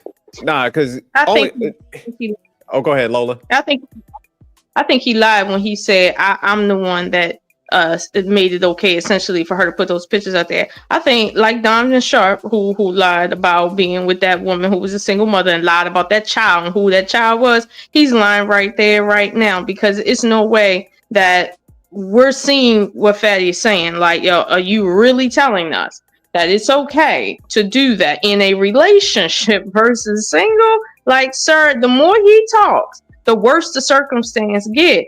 But see, I don't know if he's not a good debater, rather than he's just a grifter and he literally forgot what he said earlier, maybe a year or so ago in these clips, to say, I've already talked about how women dress. I might not need to say, oh no, it's okay for my woman to look like that because I said so, because I already talked about how a woman should be in a relationship, and I got footage of me trying to cover my chick's ass, but then I showed her ass too. So whatever. He doesn't really have a good memory. Maybe he needs to eat, I don't know, some watermelon or some shit, but he need to fix his memory. When you lie a lot, it's difficult to memorize all the lies you said. That's why he doesn't have a logical consistency. Is because he lied a lot. And once again, nobody believes that was this man that convinced this woman to sexualize herself. She wanted to do it, and he went along with it. No man says, baby, you need to dress more. I'll give you an example. If you are Kanye West's wife, I'll give you that. Because that motherfucker wants this woman out there showing everybody and any like. But if you're not one of these type of dudes that kind of is eccentric, if you actually, how do you call yourself a conservative and a traditionalist, and you're telling your woman to sexualize herself? Yeah, how does that match? Yeah, he definitely ain't the leader in that relationship. That's He's not. And if he is one of the leaders that is just the leader by proxy. He is the leader in front of everybody, but he's just an Uber. He's just a chauffeur. He has somebody on the back saying, "Hey, Mr. Taxi Man, go left, go right. We have to stop over here. Let me go get." A lot of us are this type of leaders. It's just for show. You would drive the car, but in reality, the person that is on the back is telling you exactly where you go and exactly where to stop. You might be the leader because you are driving the car and you have the hands on the wheel, but at point of time, you are actually the leader when you have somebody telling you what to do. But see, so Lola, Fatty, go ahead, Lola. Fatty, do you think he's going to lose support and thus lose money on his channel? No. Okay. Because we on our side are becoming tribalists too. So usually this place should be a place where people can actually fight ideas and go in against each other and challenge their views and all that, right? It will be a look at positive, because it will say we're not like the feminists, because every time we go to the feminists, they block us, take us out of it's not even a chance of debate. And now it's becoming that, a place where it's kind of an echo chamber, and somebody actually comes and questions somebody. Everybody has a major feed because the people that are watching these shows are living vicariously towards the content creators. They don't have the opportunity to say, "Shut up, bitch. Get off my couch, bitch." Right? They don't have the opportunity to do it. So they kind of are rooting for that moment. But the thing that we all have in common when it comes to the fan base, and you guys know way better than me, I bring a big titty bitch to my shit, and all these men that were against women are trying to all at her. Women sexualize themselves. Oh shit! Yeah, baby, I saw that. I absolutely saw that. And listen, I just came on. Did you saw that Bachelorette show, Jedi? Yeah, bro, man. That was fire, Fatty. That was crazy. Listen, the fact of she's anyway. I'm not even going into that. But I'll just say that I just want to give props to Fatty for at least having the receipts to back it up in real time in that, because I think the problem is that once you reach a certain following people, I think people forget the fact of what the talking points the individual made maybe 6 or 7 months prior to when a controversy something happens. But you have to understand, to the point, is he going to lose any followers? No, because the same thing happened after Derrick Jackson got exposed. Women were still following him. So it's not even about people being exposed to hypocrisy. Is whether people still want to continue being remain the same echo chamber, just to feed their own ego or delusion. And unfortunately, again, this is what we have in the space where people will use the talking points for profit and not for actual progress. I don't think the dude actually cares about the results that he's saying that he want men in the space or in the communities, whatever, to improve and actually value themselves and then know how to be men in terms of the relationship with women, and also for women to understand what is the high value man and how they should men should view them, how they should view themselves in terms of how they look. But again, if what I have behind closed doors is not even exemplifying, what I am saying on camera, then what's the point of me having a platform? But again, like I said, it's root and profit, and he's not the first, he won't be the last. Yeah, no, that's a good point. I do think like it's gonna be a wrap for him a little bit. Like I think he still puts on a good show, but I just think this case is a little different because even with Fresh and Fit, like they didn't have the kids and stuff like that. Where with him, man. You don't think so, Fatty? The Fresh shit was worst, man. It was, but as far as like, worse. yeah, I just with him, man. I think this is a little different, man, because That she just the whole loves package me is for so me, bad. and she's a baby. She's a sugar baby, telling everybody on TikTok how you get the rich man. That was the worst. Actually, the worst was Derek Jackson, and he still he kind of took a hit. I'm going to say that, but he still has 1 million followers on IG, still pushing his shit. So it might kind of cancel him on the YouTube side when people actually can confront him. But on Instagram and on Facebook, where you can put an inspirational quote and say, yo, you got these. Some people just want to listen to what they want to listen. So, no, this shit is irrelevant. But yeah, I just want to give you props, Fatty, for that, honestly. Because, I remember like where we met in the space and stuff, and I'm proud of the success you have in your platform. But just like in real time, you go on the dude's platform and check in like that, I just have to give you props on that. I appreciate you, man. Thank you very much. And I'm waiting for the review of Gladiator and all the homoerotic stuff that was there. Oh, yeah, no problem. I think Shorty insecure. I think a lot of people kind of like skip over that. I think it might be a situation where she ran into him and she feels like he's the catch. I know there's been a few times in my life where I've bumped into women who were they were pretty women, but they were insecure, and I ain't make the best decision. I kind of took advantage of it. You meet a woman that's insecure, she go for certain things. And sometimes you go around moving in. Sometimes you run around have a baby. It just happens. Like You a little low, Jay.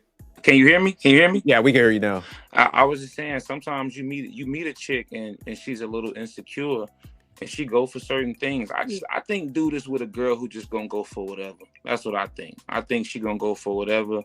I don't think she wear the pants. I'm just being honest. I think he wear the pants. She just gonna go for whatever.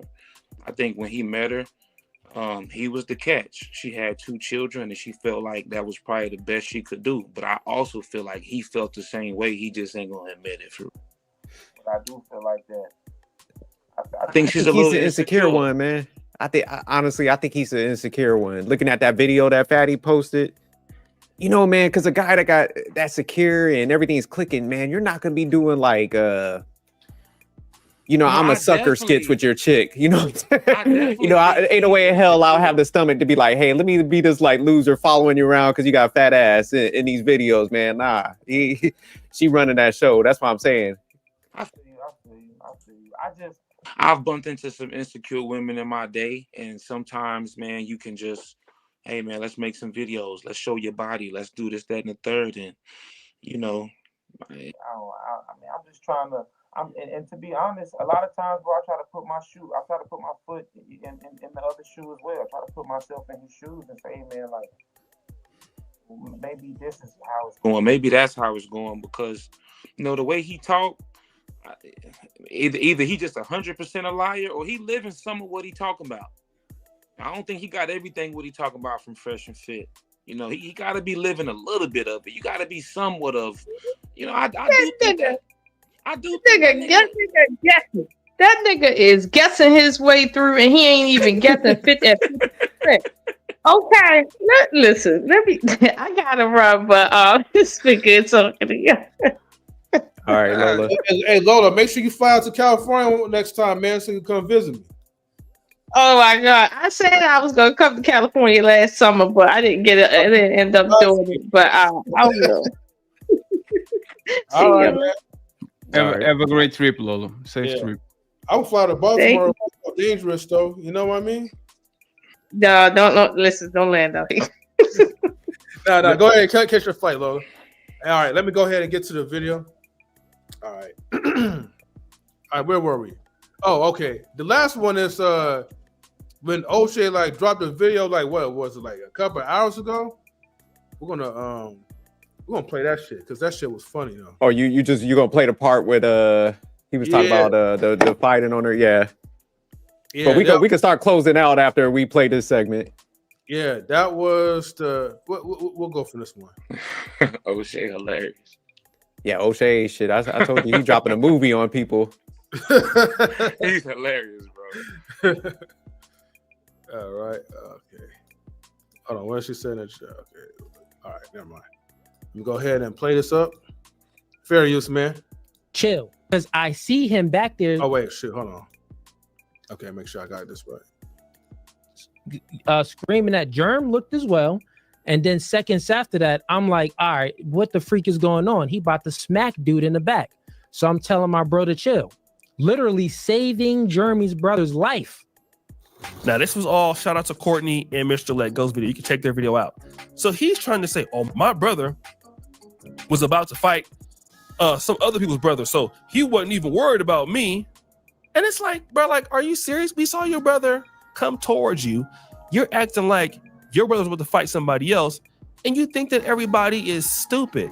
And the thing is, the Fugazee guy, he can articulate certain things and certain aspects of maybe when it comes to the red pill, maybe because he heard it before. All right, I think I went. What stupid shit I'm talking about? I get because shot, but he took it off me so fast that I'm still sitting there chilling. He's not, how he gonna beat my brother? He finna beat my brother up, but he walking towards you finna fight you. Let's see. Let's see now. Bro, I don't care about none of that. Let this rock, bro. Like, chill. You in the back, chill. Throw the camera on me. We gotta end it right here. So at the end of the day, right now, we about to end the podcast because it's whatever it is. That nigga suck. Somebody said I was quiet. Yeah, because he ain't talking to me. He ain't talking to him. Why he gonna say something? Well, I need to help him. Yeah, his brother about to beat his ass. I ain't gonna say nothing. I want to look at the show. Look, my arm never moved, bro. I'm not sweating nothing in here. Check me out. So look, throw the camera on me real quick. We gonna end it right now. So at the end of the day, I get what you're talking about.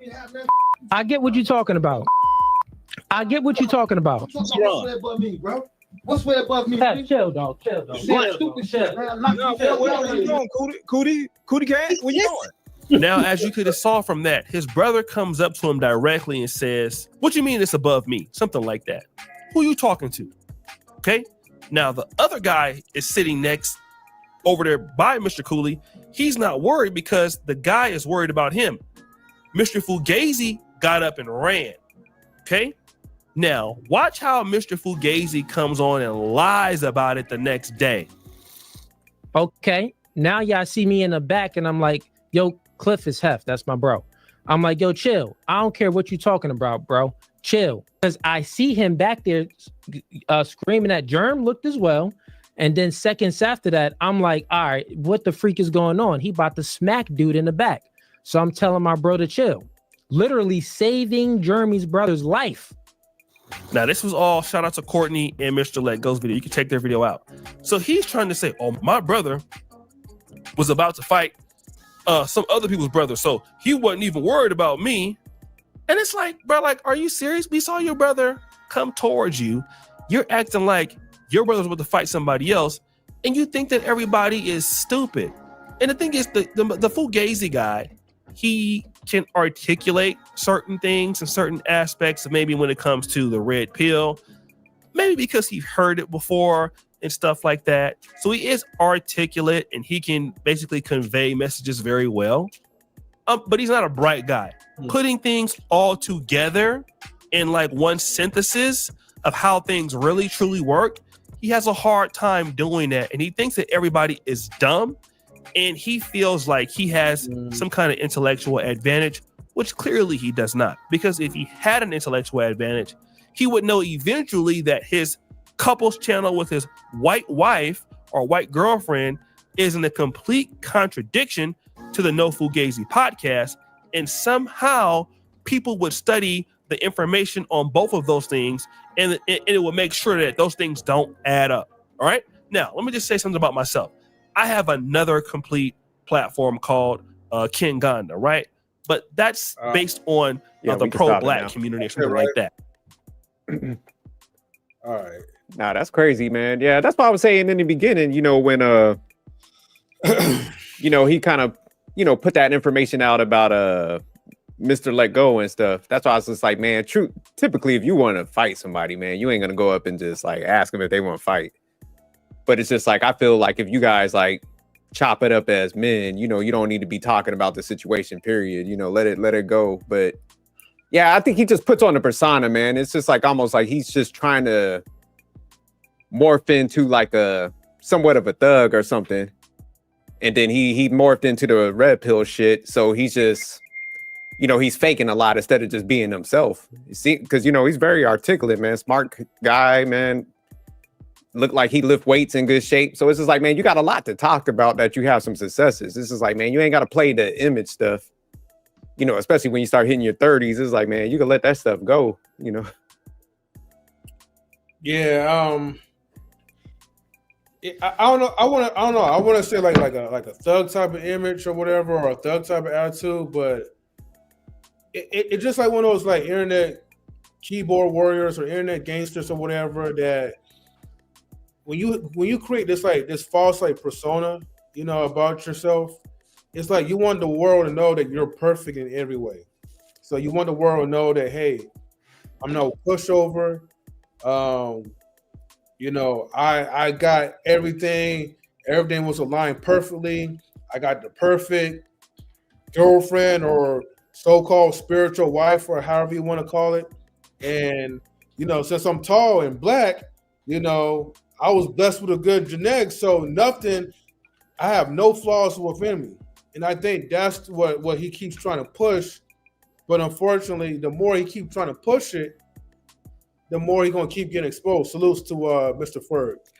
Hey, what's good, Ferg? Fatty, let me ask you a question. If somebody was able to make like a debate happen between you guys. So basically it was saying yes. I didn't even add my own input in it, but when podcast went to him and says, hey man, we need to figure out you and Fatty debating and he said, yes, hit me up on the back next week, Still didn't know nothing about it. So I think he has no way to win. I know too much about team and he has nothing on me. That's all that is for the most part. And if he starts to do personal, especially if he's on our side and there's the Shadow Realm shit involved. Yeah, that's what I was about to say, brother. It's one thing that we kind of like, these people don't understand is we come from a place where fight is the regular. So when we actually sitting on the table and be polite to you, we are going extra to actually accommodate whatever we have going on. So I don't see he has a lot of lose and not a lot to gain. He could actually eater me and get kind of his, you see, as soon as I actually get to talk with this guy, they all fold. But there's no, like, am I going to fold on what exactly? You see what I'm saying? You're going to hold me up on what exactly? Or you're single. So my value is getting a woman? Sounded like a teenage mindset, right? So I don't think he's going to do. I think he said that in front of the cameras. But the same way I see that he controls well who comes up on the panel, right? Because he says everybody can come up, and then he picks and chooses who the people that go up and the people that I think he's not going to do it. I think he is willing to do the Anton Daniels, the people that are actually above him, so he can get their subscribers. I don't think he's going to debate a person with 5,000 subscribers because he has everything, like he's everything to go bad. Everything. That's a good point. No, I don't see that man doesn't come across the honest guy that honors his word. Oh, I said I'm going to come here at 3. I'm coming to come here at 3. Actually, before all of this blew up, I was supposed to be on the same panel with him on the Sarah the Raging Tomato. And he canceled that shit like 3 hours before the show. So okay, damn. Yeah, I remember that one. I'm not counting him as a man of his word. So I'm not expecting the debate. Well, that would be fire though, man. Y'all will do some numbers on that one. Yeah, but the thing is, and like one thing that somebody on the panel said, we are pretending that he has this master plan. Most of us kind of just winging it. Something happens and this week is going to be like this. In my case, there's a 30% chance that I win things, but this being a plan from 0 to what we're doing now. So if in a year, in 6 months, people saw me blow up and actually being around these people or our squad, I don't think nobody will be surprised because there's actually the plan. Like the plan is structured. There's no thirst to be around these people. But as soon as we get around these people, they're going to understand that I think we come from the space that actually produces the most the most thinkers, the people that actually willing to get smacked on the face and not be on these feelings about losing a debate and on the next day, because we've been losing a lot. Yeah. There's a reality. We've been losing a lot. We've been fighting a lot. We've been challenging each other. Some nasty shows. At some point, you get kind of like numb about it. I think he still cares a lot about what people think about him. Oh, he does. Yeah, that's what I'm saying. He's sensitive. That's the issue. Because like one thing, like you said, man, because it was funny, man. I forgot, it was about probably 2 months ago, and I couldn't sleep or something. I woke up about like 3 o'clock in the morning, man. I see you on some panel with I think it was Glenn's channel. So it was like totally out of space, and I think that's the difference he don't recognize. Like you're not scared to go anywhere and like have different conversations and shit. So I always gave you credit for that, just, being able to intermingle with anybody. Because I think sometimes people do stay so boxed in, with their comfort zones. But I'll be like, man, Fatty be going goddamn everywhere. I was like, Fatty made it, man. He on the white panels now, shit. But there's, and the thing is, he actually, if he self-reflect a little bit, he would stop doing these debate shows for a month. Yeah, he's the bravado. He's the ego shit. He's the rah rah rah. Nobody can get. No, people got your number now. This is why I asked you the question that I asked him on the first time I was there was, now that people know that you have a baby mama of 2, what are you going to say when the single women come on your panel and you are trying to convince them that they're not worthy of a man like you? Because you can't prove your point. Yeah. And he got offended about that. Oh no, it's because I tell woman no, like you done. Because logically, if you are the exception and your woman actually could bring you enough value to actually catch you, the only thing that's going to stop this woman from getting the man like you is if they bring value or not. And if your woman did it, why can't they do it too? Yeah, that's where he fucked up. As soon as you said that, you're like, hey, every chick gonna come up here and talk about their exception now. Hey, they already think it. So yeah, now my friends don't do that. No, we're talking majorities. What about you? What about you, dude? Yeah, you're you done made it. Majorities when it comes to your situation. So I don't know. But that's why I was saying, like, he don't want to say it, but everything pretty much where he's saying like the exception is her looks. That's I'm telling y'all, man. I know I'm spot on with it. Like he was infatuated by the looks. That's 100%.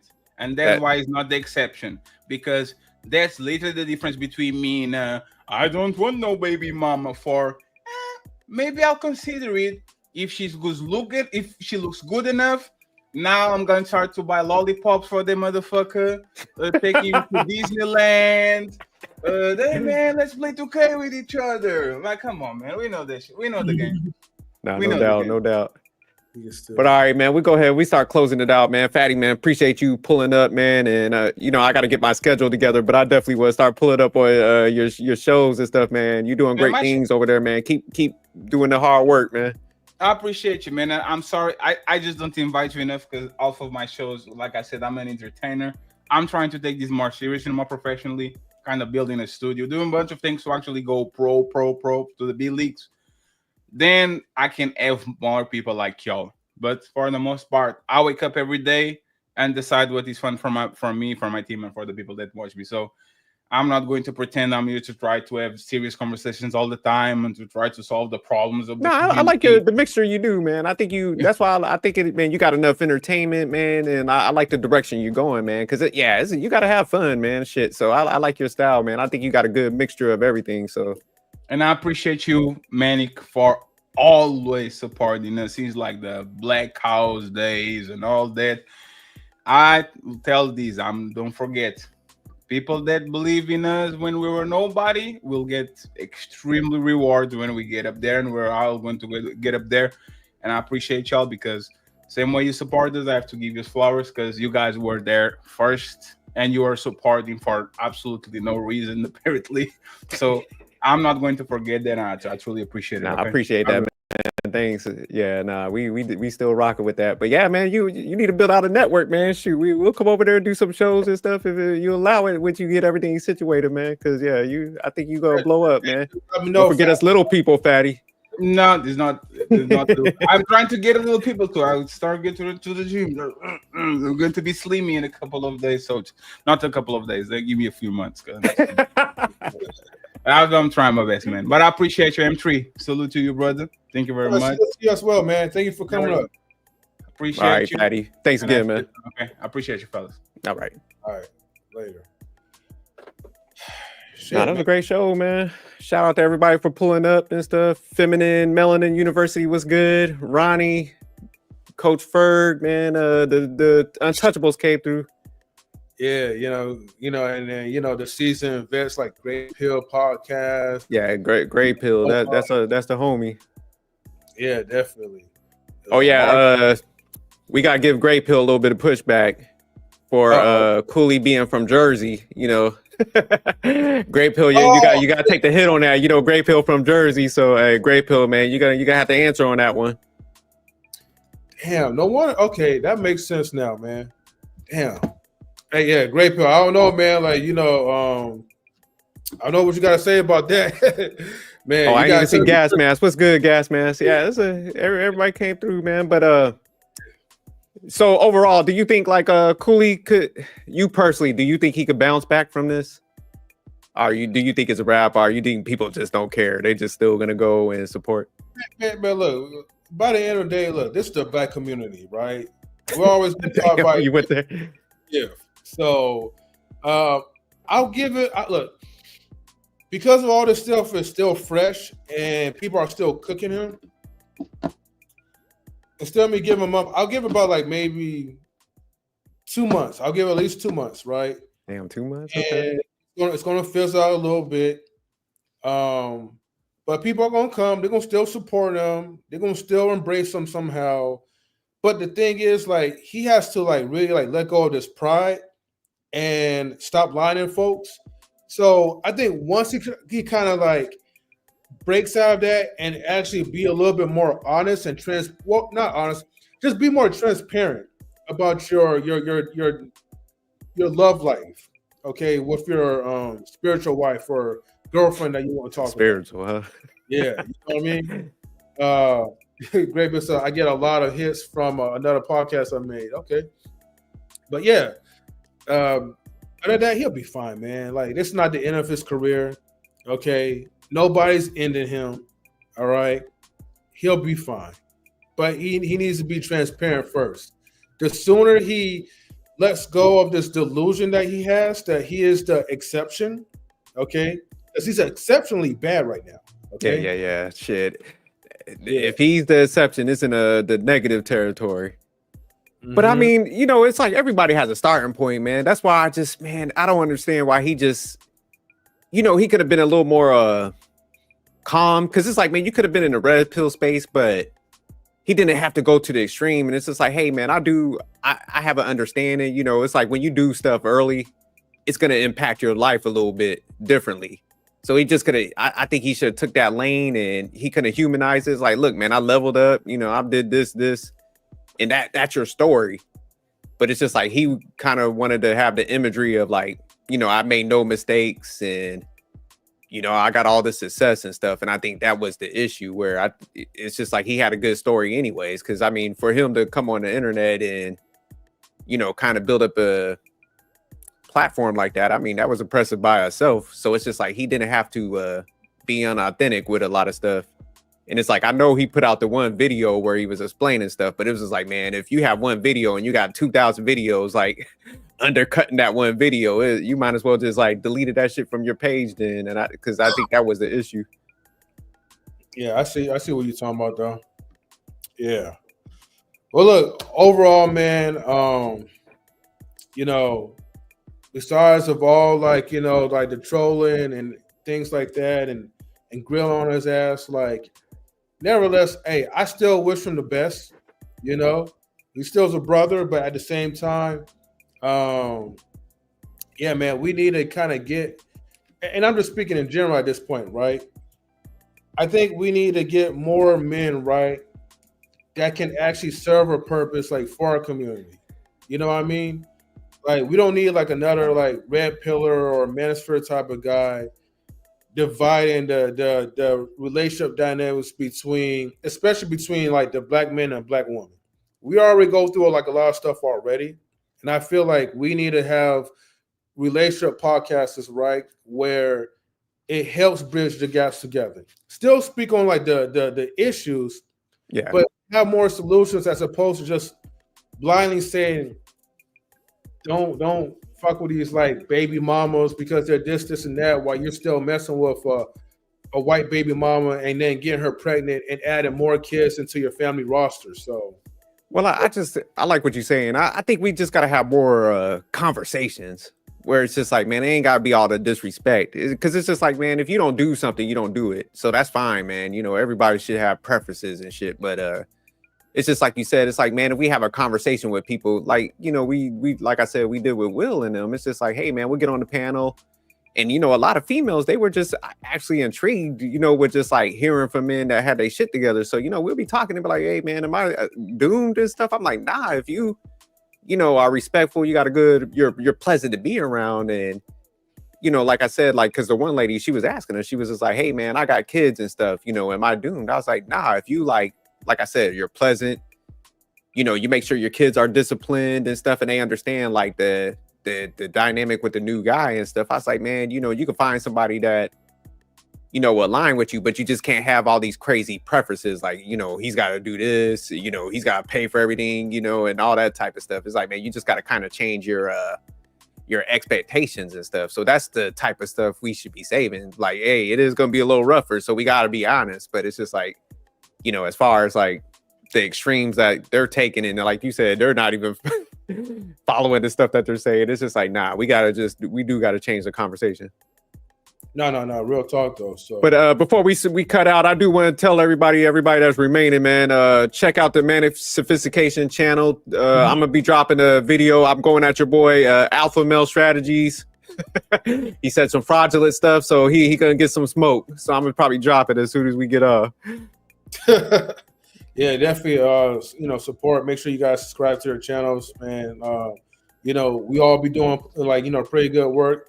Yeah, sometimes we be doing God's work as well too, man. So, you know what I mean? Yeah, we all these red pillars though. But hey, much respect to AMS though. You know, I'm his disciple, so you know, but yeah, he ain't gonna hit you up like, yo, M3, what's this shit? You know, who's this sophisticated bum out here? Right, but no, shout out to AMS, shout out to you guys. Yeah, shout out to him too, man. But yeah, he had a bad philosophy, man. So he had to get it. Yeah, but we was respectful with it though. But yeah, he got everybody gonna get that smoke. Yeah, I mean, look, man, like all smoke, man, like, you know, comes with the equality to it. So yeah, no doubt. Yeah, if we sitting out here, and that's one thing I did respect. Just one more thing, like with Fatty. Yeah. And a lot of the guys pulling up on them and calling it out, because it's just like, man, live after live, we go after females about, you know, some of the behaviors and stuff that they do. So it's just like, I like what they stood up and was just like, nah, man, you said this, you need to stand on it, because, you know, that does show like, man, we are willing to hold men accountable, because hey, if we could do it for females, we could hold other men accountable too and stuff like that. And you can't be above the constructive criticism, because that's other thing Cooley got to get better at. It's just like, hey, man, if you're did something wrong, man, just own up to it. You're telling the females that they need to be accountable for stuff, but you're kind of trying to circumvent it. So it's just like, man, he like I said, man, a lot of great qualities, man. He just needs to, like I said, take some feedback, and man, I think he'll be all right, man, because a very smart dude, man. Oh yeah, definitely is, man. You know, very, very intelligent guy, man. Just you just gotta live and learn, bro. That's how I look at it. But all right, man, we go ahead and shut it down. Yeah. So, anyways, guys, man, if you guys still here, look, if you have not subscribed to our channel, please make sure you guys do so. Get the likes up. Also, please leave a comment after when we go off live, because it helps build the algorithm up. Hey, we got 30 likes so far. The highest number was like 31 views, I believe, consecutive back and forth. So shouts to everybody and the Team Fatty gang, man, for tuning in to Nash. Yeah, shout out to Untouchables, Team Fatty. Yeah. So, all right, guys, man, you guys take care. And we are definitely out. So peace. Later.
Knowledge and relationships